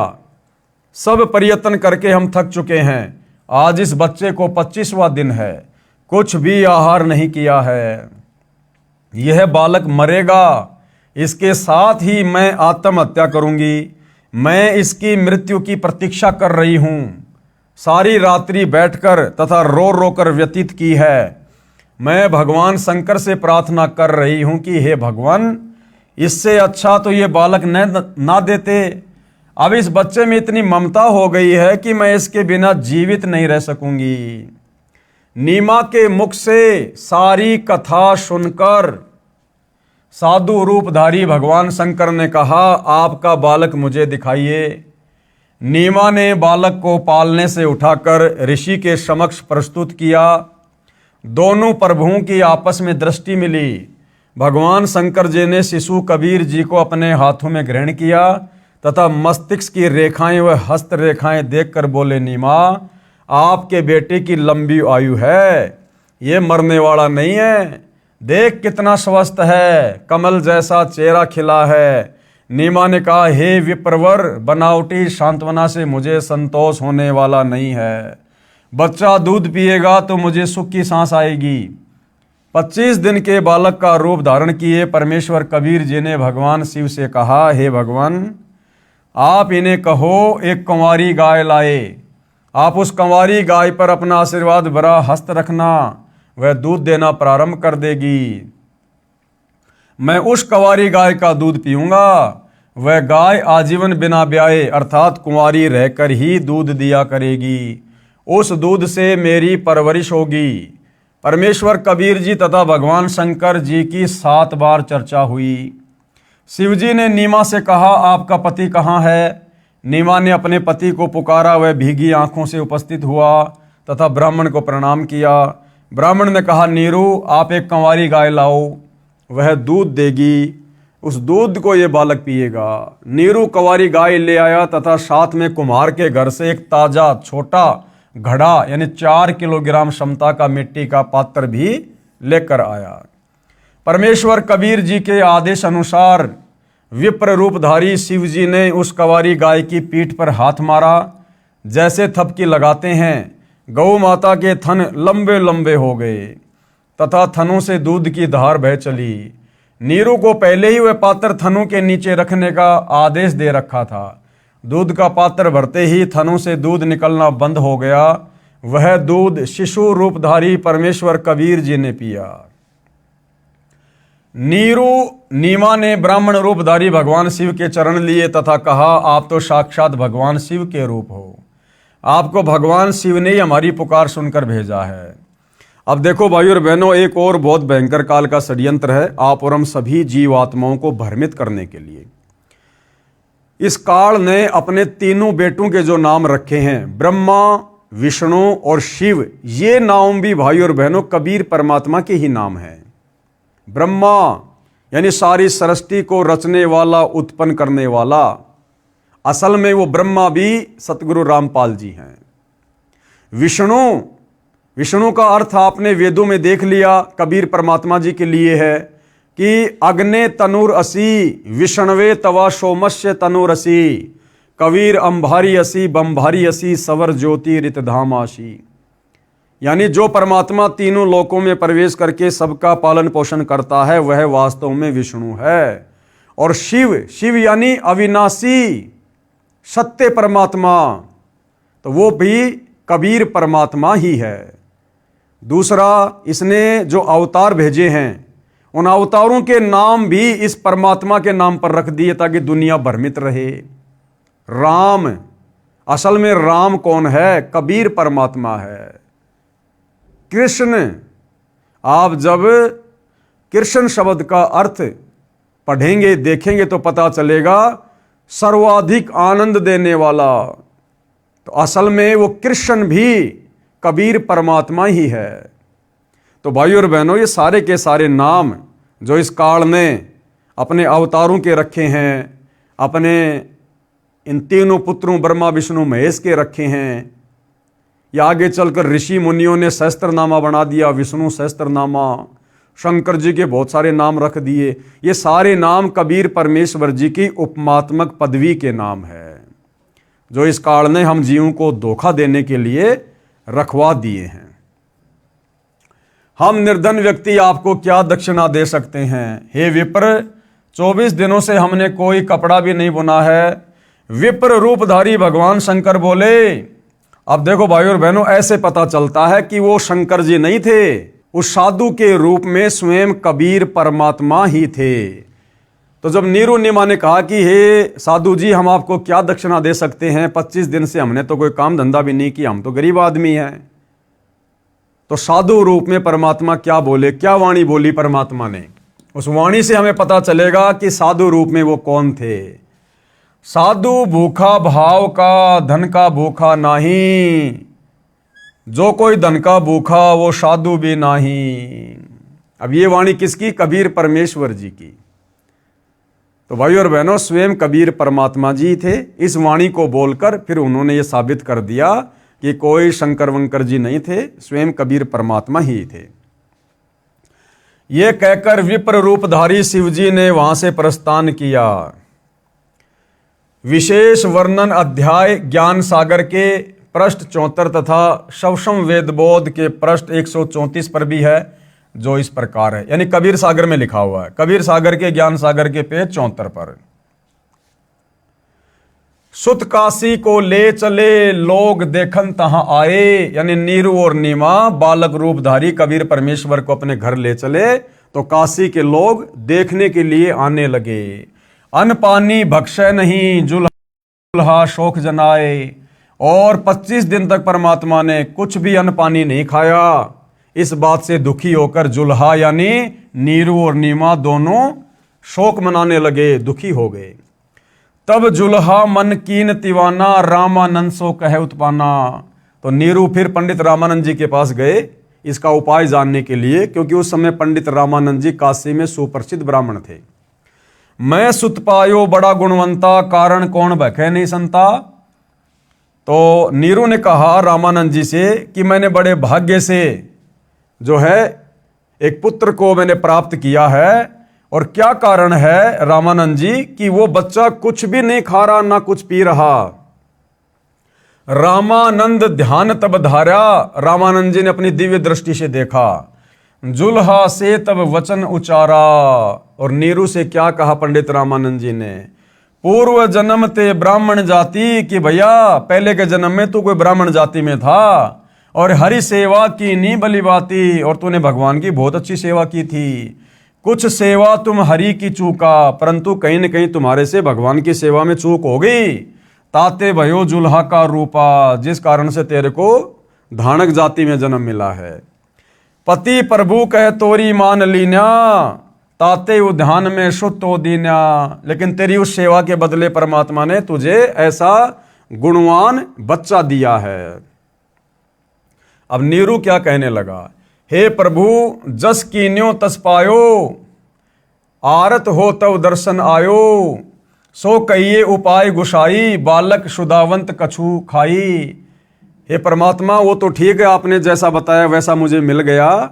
जैसी मेरी सेवा में कोई चूक चाक हो गई, मेरे को उसकी सजा मिल गई, जो भी हो गई, लेकिन अब मुझे कोई उपाय बताओ ताकि बच्चे की भूख शांत हो, बच्चा कुछ खाना पीना शुरू करे। तो रामानंद जी ने क्या कहा? रामानंद अस युक्ति विचारा, तव सुत को ही ज्ञानी अवतारा। कि भैया तेरा बेटा कोई ज्ञानी अवतार है। और बचिया जाही बैल नहीं लागा, सो लाई ठाट करो ते ही आगे। और तुम ऐसी बचिया लाओ जिसको कभी बैल ने छुआ भी ना हो। साखी दूध चले ते ही थनते, दूध ही धरो छिपाई। शुदावंत तब होवे, तब ही दियो पिलाई। कि उस बचिया का दूध निकालो, दूध को छुपा के रखो, और जब बच्चा रोवे या जैसे कोई भी दूध पीने के लिए कहे, उसी समय उसको दूध पिलाओ। जुल्हा एक बछिया ले आवा। अब नीरू एक बछिया ले आया। चलो दूत कोई मर्म न पावा। चलो दूध जुल्हा हरसाना, राखो छिपाई कहूं नहीं जाना। और जब बछिया ने दूध दिया तो नीरू की खुशी का कोई ठिकाना नहीं रहा और दूध को छुपा के रख दिया। पीवत दूध बाल कबीरा, खेलत संतों संग जो मत धीरा। और परमात्मा ने फिर उस दूध को सहर्ष स्वीकार किया, पिया। ज्ञान सागर पेज 73 पर चौपाई। भगवान शंकर तथा कबीर बालक की चर्चा। नोट, यह प्रकरण अधूरा लिखा है, फिर भी समझने के लिए मेरे ऊपर कृपया है, यानी गुरुदेव भगवान कह रहे हैं अपने आप को छुपाते हुए। परमेश्वर कबीर जी की पहले ये वाणी पढ़े जो ज्ञान सागर के पेज 73 पर लिखी है, फिर अंत में सार ज्ञान ये दास रामपाल दास बताएगा। घर नहीं रहो पुरुष और नारी, मैं शिवसों अस वचन उचारी। आन के बार बदत हो योग, आपन नार करत हो भोग। नोट, जो वाणी कोष्टक में लिखी है वे वाणी ज्ञान सागर में नहीं लिखी हैं, जो पुरातन कबीर ग्रंथ से ली गई हैं। ऐसा भ्रम जाल फैलाया, परम पुरुष का नाम मिटाया। काशी मरे तो जन्म न होई, स्वर्ग में बांस तास का सोई। मगर मरे तो गद्दा जन्म पावा, काशी मरे तो मोक्ष करावा। और पुन तुम सब जग ठग राख्या, काशी मरे हो अमर तुम भाख्या। जब शंकर होय तब काला, ब्रह्मंड किस हो बेहाला। तुम मरो और जन्म उठाओ, और इनको कैसे अमर कराओ। सुनो शंकर एक बात हमारी, एक मंगाओ धेनु कंवारी। साथ कोरा घट मंगवाओ, बछिया के पीठ हाथ फिराओ। दूध चलेगा थनते भाई, रुक जाएगा बर्तन भर जाई। सुनो बात देवी के पूता, हम आए जग जगावन सूता। पूर्ण पुरुष का ज्ञान बताऊं, दिव्य मंत्र दे अमर लोक पहुंचाऊं। तब तक नीरू जुल्हा आया, रामानंद ने जो समझाया। रामानंद की बात लागी खारी, दूध देवेगी गाय कंवारी। जब शंकर पंडित रूप में बोले, कंवारी धनु लाओ तो ले। साथ कोरा घड़ा भी लाना, तास में धेनु दूध भराना। तब जुल्हा बछिया अरु बर्तन लाया, शंकर गाय पीठ हाथ लगाया। दूध दिया बछिया कंवारी, पिया कबीर बालक लीलाधारी। नीरू नीमा बहुते अरसाई, पंडित शिव की स्तुति गाई। कहे शंकर ये बालक नाही, इनकी महिमा कही न जाई। मस्तक रेख देख मैं बोलूं, इनकी समतुल काहे को तोलूं। ऐसा नक्षत्र देखा नाही, घूम लिया मैं सब ठाही। इतना कहाँ तब शंकर देवा, कबीर कहे बस कर भेवा। मेरा मरम न जानने कोई, चाहे ज्योति निरंजन होई। हम हैं अमर पुरुष अवतारा, भव से जीव उतारूं पारा। इतना सुन चले शंकर देवा, शिव चरण धर की नीरू नीमा सेवा। ए स्वामी मम भिक्षा लीजे, सब अपराध क्षमा हमरे कीजे। कह शंकर हम नहीं पंडित भिखारी, हम हैं शंकर त्रिपुरारी। साधु संत को भोजन कराना, तुम्हारे घर आए रहमाना। ज्ञान सुन शंकर लजा आई, अद्भुत ज्ञान सुन सिर चकराई। ऐसा निर्मल ज्ञान अनोखा, सचमुच हमार है नहीं मोखा। कबीर सागर अध्याय सवसम वेदबोध पेज नंबर 132 से 134 तक परमेश्वर कबीर जी की प्रकट होने वाली वाणी है, परंतु इसमें भी कुछ गड़बड़ कर रखी है। इन नकली कबीर पंथियों ने काल प्रेरणा से कबीर सागर में भी बहुत ज्यादा गड़बड़ कर रखी है। कहा कि जुलाहा नीरू अपनी पत्नी का गोना, यानी विवाह के बाद प्रथम बार अपनी पत्नी को उसके घर से लाने को गोना अर्थात मुकलावा कहते हैं। ये गलत है। जिस समय परमात्मा कबीर जी नीरू को मिले उस समय उनकी आयु लगभग 50 वर्ष की थी। अब विचार करो, गोने से आते समय कोई बालक मिल जाए तो कोई अपने घर नहीं रखता।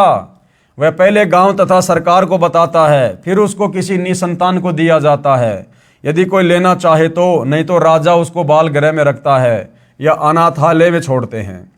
नीमा ने तो बच्चे को छोड़ना ही नहीं चाहा था, फिर भी जो सच्चाई है वह वही है। हमने परमात्मा पाना है, उसको कैसे पाया जा सकता है वह विधि सत्य है, तो मोक्ष संभव है। ज्ञान इसलिए आवश्यक है कि विश्वास बने कि परमात्मा कौन है, कहाँ प्रमाण है, वह चेष्टा की जा रही है। अब केवल बालक कबीर जी ने कंवारी गाय का दूध पिया था, वे वाणी लिखता हूं सवसम वेदबोध पेज नंबर 134 से। पंडित निज निज भोन सिधारा, बिन भोजन बीते बहुबारा। बालक रूप तासु ग्रह रहेता, खान पान नाही कुछ गहता। जुलाहा तब मन में दुख पाई, भोजन करो कबीर गोसाई। जुलाहा जुलाही दुखित निहारी, तब हम तिनते बचन उचारी। कोरी एक बछिया ले आओ, कोरा भांडा एक मंगाओ। तत्क्षण जुलाहा चली जाई, गऊ की बछिया कोरी लाई। अब देखो भाई और बहनों, यहां सच्चाई लिख दी परमात्मा ने कि कोई शंकर भगवान आया था या परमात्मा ने ही सारी लीला की थी। देखो, जुलाहा जुलाही यानी नीरू और नीमा, दुखित निहारी यानी बहुत जब दुखी हो गए, तब हम तिनते वचन उचारी। तब कबीर परमात्मा कहते मैंने ही वचन उच्चारण किए थे, वो भले साधु रूप में था, कि कंवारी एक बछिया ले आओ और कोरा भांडा, भांडा यानी मटका एक मंगाओ। तत्क्षण जुलाहा चली जाई, तुरंत नीरू चला गया और गऊ की बछिया कंवारी लाई। कोरा भांडा यानी बिल्कुल नया मटका एक ले आई, भांडा बछिया दोनों आई। दोनों कबीर के सन्मुख आना, बछिया दिशा दृष्टि निजताना। बछिया हेठ सो भांडा धरेऊ, ताके थनही दूध ते भरेऊ। दूध हमारे आगे दरही, यही विधि खान पान नित करही। अब इन वाणियों में भाई और बहनों कहीं भी शंकर जी का नाम नहीं है कि शंकर जी आए थे, साधु रूप बनाकर आए थे। परमात्मा ने सारा खेल खेला था। अब भाई और बहनों, कबीर परमेश्वर जी के विषय में वेदों में कहां लिखा है कि जब वो कबीर परमात्मा शिशु रूप में धरती पर प्रकट होता है तो उनके परवरिश की लीला कंवारी गायों के दूध से होती है। और इस प्रकार की लीला जिस महापुरुष के जीवन काल में हुई है, कंवारी गायों के दूध से पालन पोषण की, वही असल में वेदों के अनुसार कबीर परमात्मा है। तो वेद भी इसी बात की गवाही दे रहे हैं। कौन सा वेद?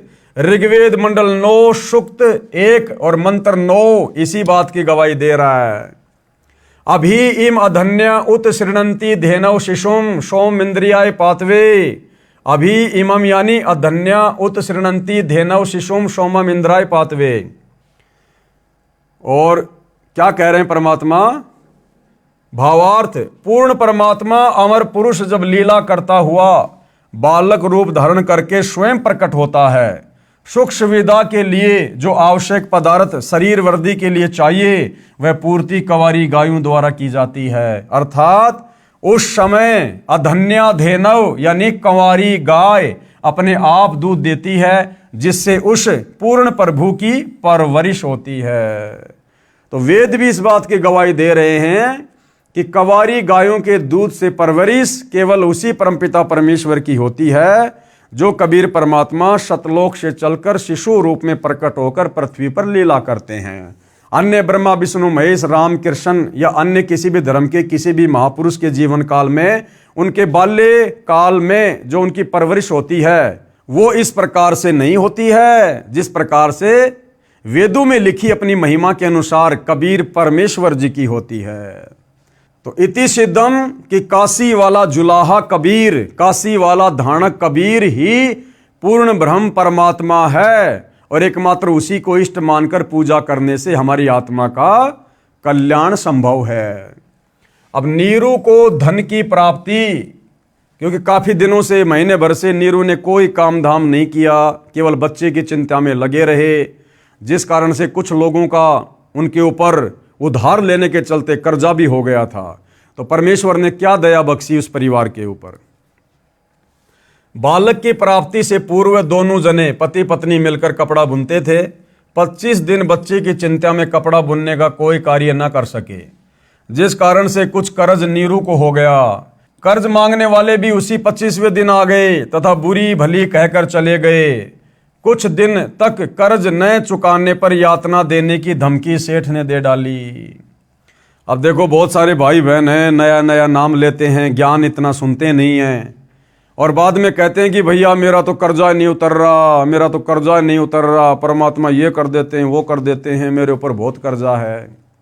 देखो, जिसके घर में शिशु रूप में खुद कबीर भगवान आए, प्रकट हुए, और वो आत्माएं भी किस प्रकार से कर्जे में डूबी हुई थी, उनको भी लोग पैसे के लिए धमकी दे दे के जा रहे थे, धमकी दे दे के, जबकि उनकी झोपड़ी में सारी सृष्टि का पालन पोषण करने वाला, लोगों को सेठ बनाने वाला, राजा बनाने वाला, दुनिया को धन देने वाला वो कबीर परमात्मा विराजमान था।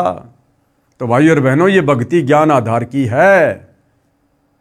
अगर परमात्मा की शरण में है, मर्यादा में रह के भक्ति कर रहे हैं, नेक नीति ईमानदारी से जैसा भी छोटा मोटा काम धंधा कर रहे हैं और लोगों से पैसा लिया हुआ है, यदि वापस लौटाने की हमारी नीयत है तो भाई और बहनों, कोई फांसी नहीं तोड़ देगा, कोई मर्डर नहीं कर देगा। हम परमात्मा की शरण में हैं, सबकी बुद्धि परमात्मा के हाथ में है। इसलिए हमने धैर्य पूर्वक इस ज्ञान को अच्छे से समझकर भक्ति और भगवान में किसी प्रकार का दोष प्रकट ना करते हुए हमने भक्ति पे लगे रहना है। धीरे धीरे सारे कार्य परमात्मा अवश्य ठीक करता है। दोनों पति पत्नी अति चिंतित हो गए, अपने बुरे कर्मों को कोसने लगे। एक चिंता का समाधान होता है, दूसरी तैयार हो जाती है। देख लो भाई, एक चिंता का समाधान हुआ, कबीर परमात्मा ने दूध पीना शुरू किया तो दूसरी चिंता आ गई कि अब इनका कर्जा कहाँ से दें, ये मांगने वाले धमकी दे रहे हैं, परेशान कर रहे हैं, मारेंगे पीटेंगे। तो भैया आप और हमने भी विचार करना चाहिए। आप और हम तो केवल भगवान की भक्ति कर रहे हैं, इनके तो घर में भगवान था, फिर भी आगे से आगे टेंशन और चिंता।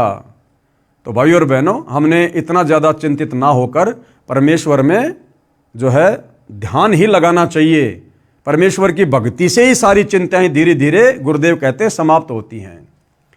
माता पिता को चिंतित देख बालक बोला, हे माता पिता आप चिंता ना करो, आपको प्रतिदिन एक सोने की मोहर 10 ग्राम सोना पालने के बिछोने के नीचे मिलेगा। अब कोई ये ना सोचे कि भगवान मुझे भी इसी प्रकार से रोजाना 1 ग्राम सोना दे देगा। ये भगवान तो पूरी धरती को सोना बना दे, लेकिन वर्तमान में कलयुग की बिचली पीढ़ी में, इस वैज्ञानिक युग में परमात्मा इस प्रकार से कोई विशेष चमत्कार नहीं करेंगे। हालांकि वो कर सकते हैं, उनकी मौज है, लेकिन ज्ञान आधार से देखा जाए तो परमात्मा हमारी भक्ति को सफल करवाने के लिए हमसे नेक नीति ईमानदारी से छोटा मोटा काम धंधा अवश्य करवाएंगे, ताकि उस मेहनत से कमाए हुआ पैसे हम 2 पैसे परमात्मा को 10वें अंश के रूप में, दान धर्म के रूप में देंगे तो हमारा धर्म में सहयोग होगा और हमारी सेवा भी बनेगी। आप अपना कर्ज उतार कर अपना तथा गऊ का खर्च निकालकर शेष बचे धन को धर्म कर्म में लगाना। उस दिन के पश्चात 10 ग्राम सोना प्रतिदिन नीरू के घर परमेश्वर कबीर जी की कृपा से मिलने लगा। ये क्रिया 1 वर्ष तक चलती रही। परमेश्वर कबीर जी ने मोहर सोने का सिक्का मिलने वाली लीला को गुप्त रखने को कहा था। अब देखो भाई और बहनों, परमात्मा के आदेश की अवहेलना कितनी खतरनाक होती है। शिशु रूप में कबीर परमात्मा ने नीरू नीमा को साफ साफ कह दिया था कि तुम्हें रोजाना 1 सिक्का सोने का मिलता है, इस बात को तुमने गुप्त रखना है, यह मेरा आदेश है, किसी को नहीं बताना आपने। और इस बात का उन्होंने उस समय खुलासा कर दिया जब एक बार उनकी झोपड़ी पर उनके कोई परिचित आए, और उसी दिन से भाई और बहनों परमात्मा ने वो 1 सिक्का सोना देना बंद कर दिया, क्योंकि उन्होंने परमात्मा के वचन की अवहेलना कर दी। तो इसी प्रकार भाई और बहनों, वर्तमान में गुरुदेव भगवान ने, उसी कबीर परमेश्वर ने इस भक्ति को देते समय हमें जो नियम बताए हैं, जो मर्यादाएं बताई हैं, सत्संगों में जो उन्होंने हमें आदेश दिए हैं, यदि हम उनके उन वचनों की अवहेलना करेंगे तो हमारे साथ भी वैसा ही होगा। ये क्रिया 1 वर्ष तक चलती रही। परमेश्वर कबीर जी ने मोहर सोने का सिक्का मिलने वाली लीला को गुप्त रखने को कहा था। एक दिन नीमा की प्रिय सखी उसी समय नीरू के घर पर आई जिस समय वह कबीर जी को जगाने का प्रयत्न कर रही थी। नीमा की सखी ने वह सोने की मोहर देख ली तथा बोली, इतना सोना आपके पास कैसे आया? नीमा ने अपनी प्रिय सखी से सर्व गुप्त भेद कह सुनाया कि हमें तो 1 वर्ष से ये मोहर प्रतिदिन प्राप्त हो रही है। हमारे घर पर भाग्यशाली लड़का कबीर जब से आया है, हम तो आनंद से रहते हैं। अगले दिन ही सोना मिलना बंद हो गया। भाई जो गुरु वचन पर डट गए, कट गए फंद 84 के। तो नीरू और नीमा ने सतगुरु के वचन को तोड़ दिया, उनके वचन की अवहेलना कर दी, उनके आदेश की अवहेलना कर दी। अब देखो भाई और बहनों, वचन तोड़ना, परमेश्वर के वचन की अवहेलना करना सबसे बड़ा दोष है। बार बार गुरुदेव भगवान भी सत्संगों में कहते हैं कि बच्चों, भक्ति चाहे किसी कारण कम हो जाए, परंतु मर्यादा यानी वचन जो गुरुदेव ने हमें बता दिए हैं वो नहीं तोड़ने।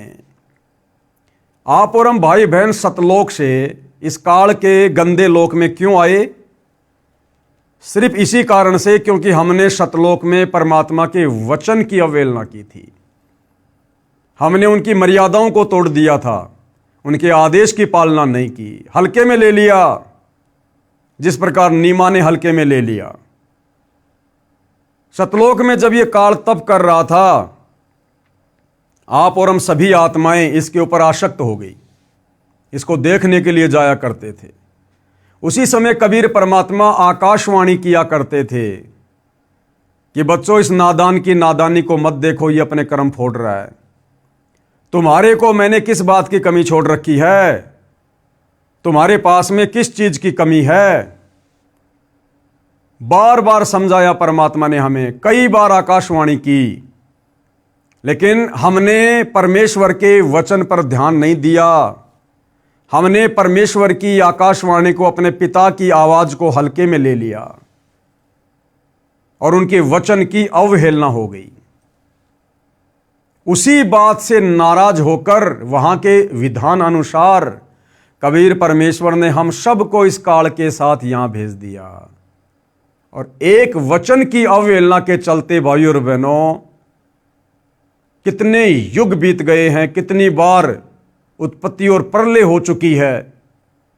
काल के किस ब्रह्मांडों की, अक्सर पुरुष के साथ संग ब्रह्मांडों की गिनती नहीं है।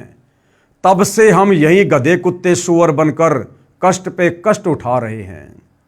क्यों? सतलोक में परमात्मा के वचन की अवहेलना करने के चलते।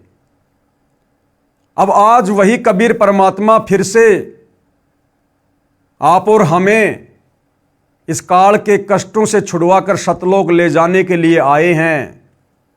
संत रामपाल जी के नाम से उन्होंने हमें भक्ति दी और परमेश्वर ने फिर हमें कुछ वचनों में बांध दिया। वचनों में बांधने का मतलब है मर्यादाओं में बांधना।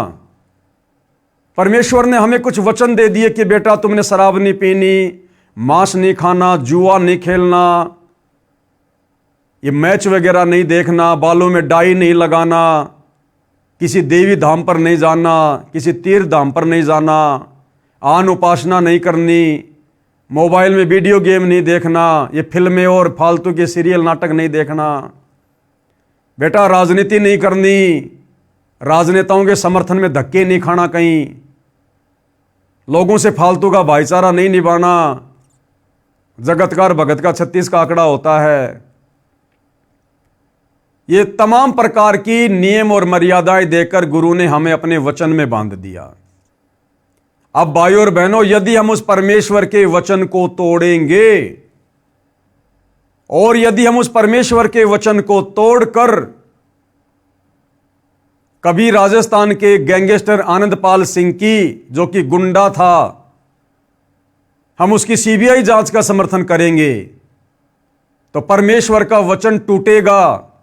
क्योंकि संतों का और गुंडों का कोई मेल नहीं होता। संत कभी भी गुंडों का समर्थन नहीं करते। संत कभी भी गुंडों की सीबीआई जांच के लिए अपनी नेक नीति और मेहनत की कमाई का पैसा नहीं देते।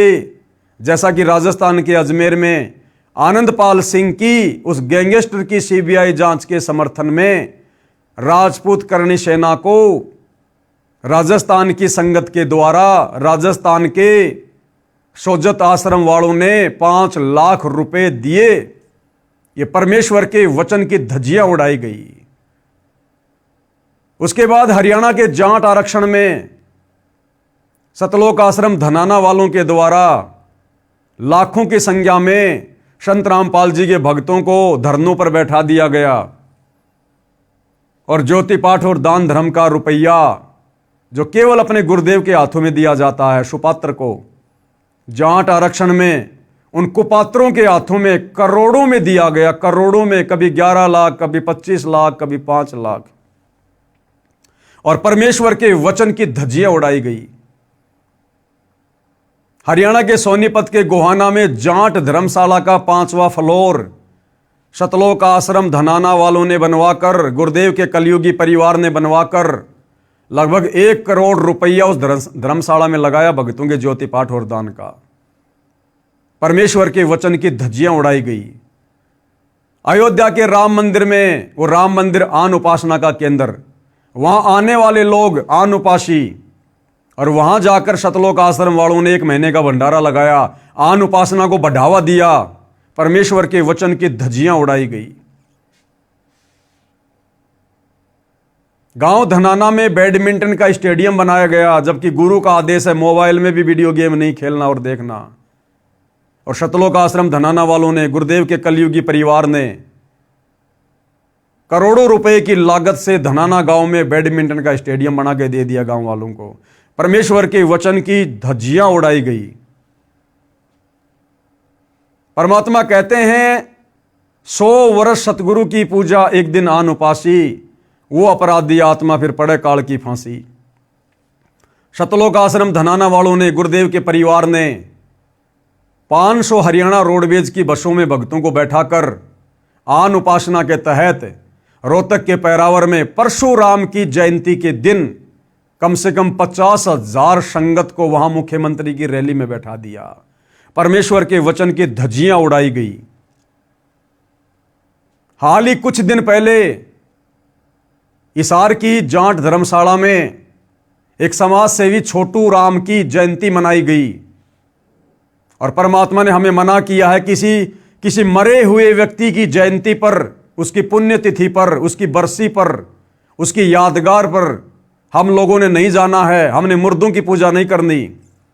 लेकिन सतलोक आश्रम वालों ने, गुरुदेव के परिवार वालों ने झूठे मान सम्मान के चक्कर में हिसार की जाट धर्मशाला में और छोटू राम की जयंती पर जाकर खुद भी मर्यादा तोड़ी, संगत से भी मर्यादा तोड़वाई।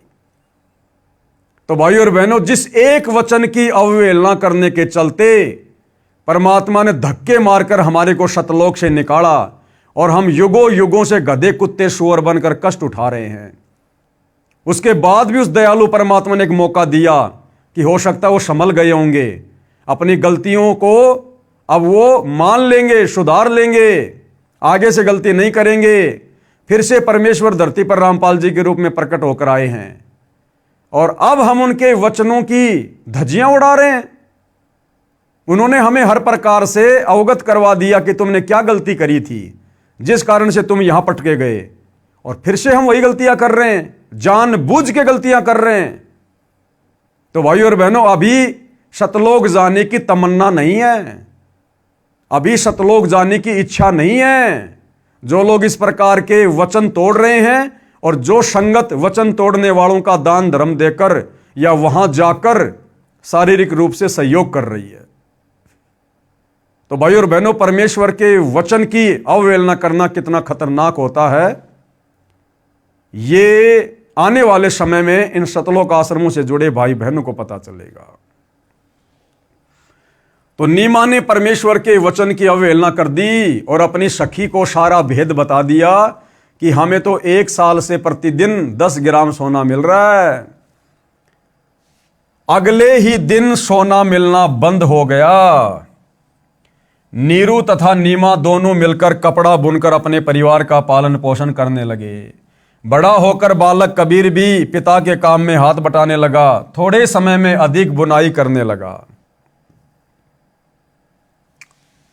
अब आगे परमात्मा हमें बता रहे कि ऋषि रामानंद सेऊ, सम्मन तथा नेकी व कमाली के पूर्व जन्मों का ज्ञान, जो कथाएं गुरुदेव भगवान हमें सुनाते हैं, ऋषि रामानंद जी की, सेऊ की, सम्मन की और नेकी तथा कमाली की, तो इनके पूर्व जन्मों का क्या इतिहास है, पहले इनके और मनुष्य जन्म कौन कौन से थे, उनकी जानकारी परमात्मा हमें दे रहे हैं। इससे हमें यह भी पता चलेगा कि परमात्मा अपनी अच्छी आत्माओं के पीछे युगों युगों से लगे हुए हैं। उन्हें भक्ति देकर रिचार्ज करके कलयुग की पिछली पीढ़ी तक मनुष्य जन्म दे देकर लेकर आते हैं। तो इन महापुरुषों के पूर्व जन्म क्या थे और किस प्रकार से परमेश्वर ने इनको अपनी शरण में लिया। ऋषि रामानंद जी का जीव, कौन रामानंद जी? पंडित रामानंद जी, जिन्होंने 650 साल पहले कबीर परमात्मा जी के मुंह बोले गुरु बनने की भूमिका की थी। ये जो पंडित रामानंद जी था, ये सतयुग में विद्याधर नाम का ब्राह्मण था, और इसी के घर में परमात्मा जी आए थे शिशु रूप में, और जो सतयुग में पंडित रामानंद जी वाली आत्मा विद्याधर नाम का ब्राह्मण था, और उसकी जो पत्नी थी वो कौन थी? कमाली वाली आत्मा, जो शेख तकी की लड़की थी, जिसको परमात्मा ने कब्र से निकालकर जीवित किया था, कमाली नाम रखा था, अपने पास अपनी बेटी की तरह रखा था। वही कमाली वाली आत्मा सतयुग में पंडित रामानंद जी वाली आत्मा, जो कि विद्याधर नाम का ब्राह्मण था, उसकी पत्नी थी। और फिर वही पंडित रामानंद और कमाली वाली आत्मा त्रेता युग में भी पंडित वेदविग और सूर्या नाम से दोनों पति पत्नी थे। पंडित रामानंद जी का जीव सतयुग में विद्याधर ब्राह्मण था, जिसे परमेश्वर सत सुकृत नाम से मिले थे। त्रेता युग में वह वेदविग नामक ऋषि था, जिसको परमेश्वर मुनिंद्र नाम से शिशु रूप में प्राप्त हुए थे।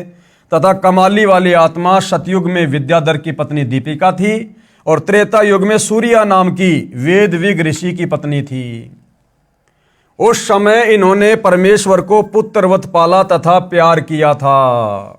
इन्होंने कबीर परमेश्वर जी को पुत्रवत पाला और प्यार किया था। उसी के पुण्य के कारण ये आत्माएं परमात्मा को चाहने वाली थी, और अपनी चाहने वाली आत्माओं के लिए परमात्मा यहां भटकता रहता है। कलयुग में भी इनका परमेश्वर के प्रति अटूट विश्वास था। ऋषि रामानंद व कमाली वाली आत्माएं ही सतयुग में ब्राह्मण विद्याधर तथा ब्राह्मणी दीपिका वाली आत्माएं थी, जिन्हें ससुराल से आते समय कबीर परमेश्वर एक तालाब में कमल के फूल पर शिशु रूप में मिले थे। यही आत्माएं त्रेता युग में वेदविग तथा सूर्या ऋषि दंपति थे, जिन्हें परमेश्वर शिशु रूप में प्राप्त हुए थे। अब सम्मन तथा नेकी वाली आत्माएं, अब सम्मन और नेकी वाली आत्माएं कौन थी? पहले उनके क्या क्या जन्म थे? सम्मन तथा नेकी वाली आत्माएं द्वापर युग में काणु वाल्मीकि तथा उसकी पत्नी गोदावरी थी। काणु वाल्मीकि तथा उसकी पत्नी गोदावरी थी, जिन्होंने द्वापर युग में परमेश्वर कबीर जी का शिशु रूप में पालन किया था। उसी पुण्य के फलस्वरूप परमेश्वर ने उन्हें अपनी शरण में लिया। अब द्वापर युग में कबीर परमात्मा ने जो शिशु रूप में प्रकट होने की लीला की थी, और उस समय काणु वाल्मीकि तथा उसकी पत्नी गोदावरी ने जो परमात्मा जी का पालन पोषण किया था, वो आत्माएं कौन थी? वो कालू वाल्मीकि आगे चलकर कौन बना? सम्मन। और उसकी पत्नी गोदावरी आगे चलकर क्या बनी? नेकी। सम्मन और नेकी वाली आत्मा द्वापर युग में काणु वाल्मीकि तथा गोदावरी के रूप में थे, जिन्होंने परमात्मा के पालन पोषण की जो है लीला के तहत उन्होंने सेवा प्राप्त की थी। जिन्होंने द्वापर युग में परमेश्वर कबीर जी का शिशु रूप में लालन पालन किया था, उसी पुण्य के फलस्वरूप परमेश्वर ने उन्हें अपनी शरण में लिया था। और ये सेऊ कौन था? जो सम्मन और नेकी का बेटा सेऊ था, ये द्वापर में कौन था? इसका भी परमात्मा इतिहास बता रहे हैं। सेऊ यानी शिव वाली आत्मा द्वापर में ही एक गंगेश्वर नामक ब्राह्मण का पुत्र गणेश था। सेऊ की आत्मा द्वापर युग में एक गंगेश्वर नाम का ब्राह्मण था, जिसका बेटा था, और क्या नाम था? गणेश। और ये जो गंगेश्वर था, ये परमात्मा का घोर विरोधी था। ये परमात्मा जी का घोर विरोधी था, गंगेश्वर नाम का ब्राह्मण द्वापर युग में, जिसका बेटा गणेश था, जो आगे चलकर सेऊ के रूप में जन्मा। और वो जो गंगेश्वर था, जो द्वापर में परमात्मा का विरोध किया करता था, वो फिर आगे चलकर शेख तकी बना। सिकंदर लोदी का धार्मिक गुरु बना शेख तकी। एक गंगेश्वर नामक ब्राह्मण का पुत्र गणेश था। कौन? सेऊ द्वापर में, जिसने अपने पिता के घोर विरोध के पश्चात भी मेरे उपदेश को नहीं त्यागा था। तथा गंगेश्वर ब्राह्मण वाली आत्मा कलयुग में शेख तकी बना। वह द्वापर युग से ही परमेश्वर का विरोधी था। गंगेश्वर वाली आत्मा शेख तकी को काल ब्रह्म ने फिर से प्रेरित किया कर्म फुड़वाने के लिए, जिस कारण से शेख तकी यानी गंगेश्वर ने परमेश्वर कबीर जी का शत्रु बना, और भगत श्री काणु तथा गोदावरी का गणेश माता पिता तुल्य सम्मान करता था। और द्वापर युग में कबीर परमात्मा का जिस काणु नाम के वाल्मीकि और उसकी पत्नी गोदावरी ने जो परमेश्वर की सेवा की थी, उनका पालन पोषण किया था, वो जो गणेश था, जो गंगेश्वर का लड़का, वो उन दोनों को बहुत प्यारा था। और उसी मोह ममता के चलते वो काणु तो बना कलयुग में सम्मन, गोदावरी बनी नेकी, और वो गणेश बना उनका बेटा शेऊ। भगत श्री काणु तथा गोदावरी का गणेश माता पिता तुल्य सम्मान करता था। रो रो कर कहता था, काश आज मेरा जन्म आप वाल्मीकि के घर होता।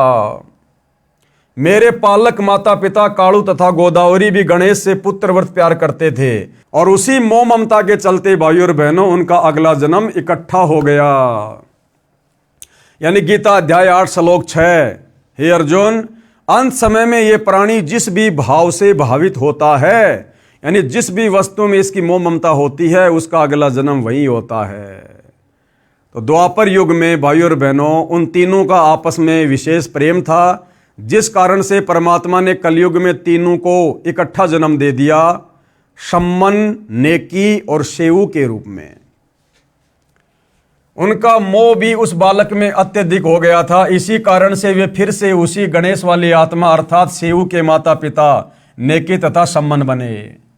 सम्मन की आत्मा ही नौशेरवा शहर में नौशेर खा राजा बना, फिर बलक बुखारे का बादशाह अब्राहिम अदम सुल्तान हुआ, जो कथाएं हमें गुरुदेव भगवान ने बार बार सुनाई है।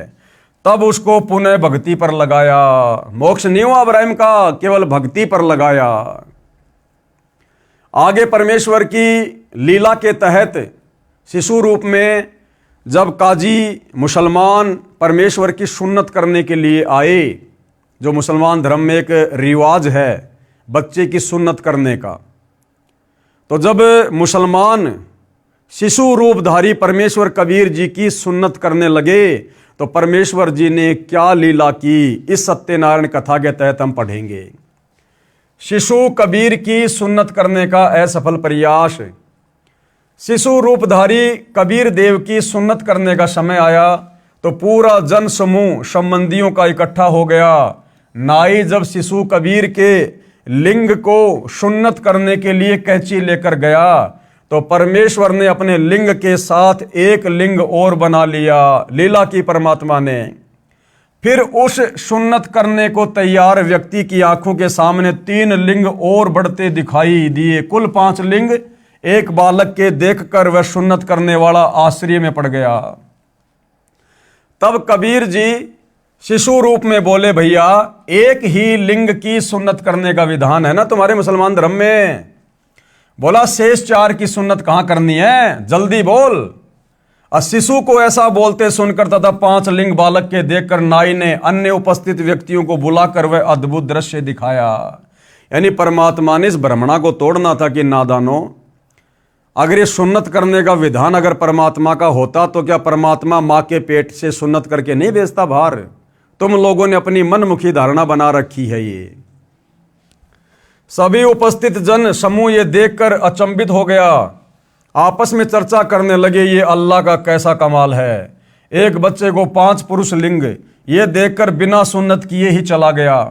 बच्चे के 5 लिंग होने की बात जब नीरू व नीमा को पता चला, तो कहने लगे, आप क्या कह रहे हो, ये नहीं हो सकता। दोनों बालक के पास गए तो शिशु को केवल एक ही पुरुष लिंग था, 5 नहीं थे। परमात्मा ने फिर से अपनी लीला समेट ली। तब उन दोनों ने उन उपस्थित व्यक्तियों से कहा, आप क्या कह रहे थे, देखो कहां है बच्चे के 5 लिंग, केवल एक ही है। उपस्थित सारे व्यक्तियों ने पहले आंखों देखे थे 5 पुरुष लिंग, तथा उस समय केवल एक ही लिंग यानी पेशाब इंद्री को देखकर आश्चर्यचकित हो गए। तब शिशु रूपधारी परमेश्वर बोले, हे भोले लोगों, आप लड़के का लिंग किस लिए काटते हो? क्या लड़के को बनाने में अल्लाह यानी परमेश्वर ने चूक कर दी जिसे आप ठीक करते हो? क्या आप परमेश्वर से भी बढ़कर हो? यदि आप लड़के के लिंग की चमड़ी आगे से काटकर सुन्नत करके उसे मुसलमान बनाते हो, तो लड़की को मुसलमान कैसे बनाओगे? भैया लड़के को तो तुमने पेशाब इंद्री की आगे से थोड़ी सी खाल काटकर मुसलमान बना दिया, तो तुम्हारा लड़का तो बन गया मुसलमान है। लेकिन जो लड़की पैदा होती है उसका क्या काट कर मुसलमान बनाओगे? इस गलत धारणा का परमात्मा ने खंडन किया इस प्रकार की लीला करके। यदि मुसलमान धर्म के व्यक्ति अन्य धर्मों के व्यक्तियों से भिन्न होते तो परमात्मा ही सुन्नत करके लड़के को जन्म देता। हे भोले इंसानों, परमेश्वर के सब प्राणी हैं। कोई वर्तमान में मुसलमान समुदाय में जन्मा है तो वह मृत्यु उपरांत हिंदू या ईसाई धर्म में भी जन्म ले सकता है। इसी प्रकार अन्य धर्मों में जन्मे व्यक्ति भी मुसलमान धर्म व अन्य धर्म में जन्म लेते हैं। ये धर्म की दीवारें खड़ी करके आपसी भाईचारा नष्ट मत करो। ये सब काल ब्रह्म की चाल है जो ये धर्म बनवा दिए, जातियां बनवा दी। अन्यथा सतयुग त्रेता द्वापर में कोई धर्म नहीं था, लेकिन इस कलयुग में काल और परमात्मा का पहले से एग्रीमेंट हो चुका था। काल ने कहा था कि परमात्मा आप 3 युगों में जीव सतलोक थोड़े लेकर जाना, और जब कलयुग आ जाए उस समय जितने मर्जी जीव ले जाना। तो इस समय के विषय में पहले से ही काल और परमात्मा के बीच में एग्रीमेंट हो चुका था। तो काल ने इस समय आप और हमारे को जातियों के नाम पर, धर्मों के नाम पर, समुदायों के नाम पर, रंग भेद के नाम पर देश और दुनिया में तरह तरह की दीवारें खड़ी करवा दी, सबकी भाषाएं अलग अलग करवा दी। तो इस प्रकार से काल ने अपना जाल फैला दिया ताकि ये आत्माएं आसानी से उस परमात्मा के संत के संपर्क में ना आ जाएं। तो ये जो धर्म की दीवारें हैं ये परमात्मा ने नहीं, इस काल ब्रह्म ने, ब्रह्मा विष्णु महेश के पिता ने खड़ी कर रखी हैं। ये सब काल ब्रह्म की चाल है। कलयुग से पहले अन्य धर्म नहीं थे, केवल एक मानव धर्म, मानवता ही था। अब कलयुग में काल ब्रह्म ने भिन्न भिन्न धर्मों में बांटकर मानव की शांति समाप्त कर दी है। सुन्नत के समय उपस्थित व्यक्ति बालक मुख से सत उपदेश सुनकर सर्वदंग रह गए। माता नीमा ने बालक के मुख पर कपड़ा ढक दिया तथा बोली, घना मत बोल, काजी सुन लेंगे तो तुझे मार डालेंगे, वो बेरहम है बेटा। परमेश्वर कबीर जी माता के हृदय के कष्ट से परिचित होकर सोने का बहाना करके खर्राटे भरने लगे। तब नीमा ने सुख की सांस ली तथा अपने सभी संबंधियों से प्रार्थना की कि आप किसी को मत बताना कि कबीर ने कुछ बोला है, कहीं मुझे बेटे से हाथ धोने पड़े। 6 महीने की आयु में परमेश्वर पैरों चलने लगे, और मात्र 6 महीने की उम्र में कबीर परमेश्वर जी अपने पैरों पर चलने लगे, पैरों पर। जबकि आम व्यावहारिक जीवन में जब बच्चा 1.5 से 2 साल का हो जाता है तब कहीं जाकर अपने पैरों पर चलता है। तो भाइयों और बहनों, ये सत्यनारायण कथा है। कबीर परमेश्वर जी के लीला में जीवन के विषय में हम पढ़ रहे हैं, और इस प्रकार की जो सत्यनारायण कथा है जिससे हम युगों युगों से दूर थे, क्योंकि किसी को सत्यनारायण का पता ही नहीं था। हम तो नकली देवी देवताओं को सत्यनारायण मानकर उनकी कथाएं सुना करते थे, जिससे किसी प्रकार का कोई लाभ हमें नहीं होना था। तो ये कबीर परमेश्वर की सत्य कथा है, सत्यनारायण भगवान की कथा है। इस कथा को सुनने मात्र से भी हम पुण्य के भागी बनते हैं, हमारे पाप कर्मों का नाश होता है। तो भाइयों और बहनों, आज परमेश्वर जी की इस कथा में केवल इतना ही। अगले वीडियो में फिर से गुरुदेव भगवान के आशीर्वाद से उनकी सत्यनारायण कथा का आनंद लेने के लिए, पुण्य प्राप्ति के लिए फिर से सेवा में हाजिर होंगे। तब तक गुरुदेव भगवान हम सबको आज्ञा दे, आशीर्वाद दे, इजाज़त दे। बंदी छोड़ सतगुरु रामपाल जी भगवान की जय हो।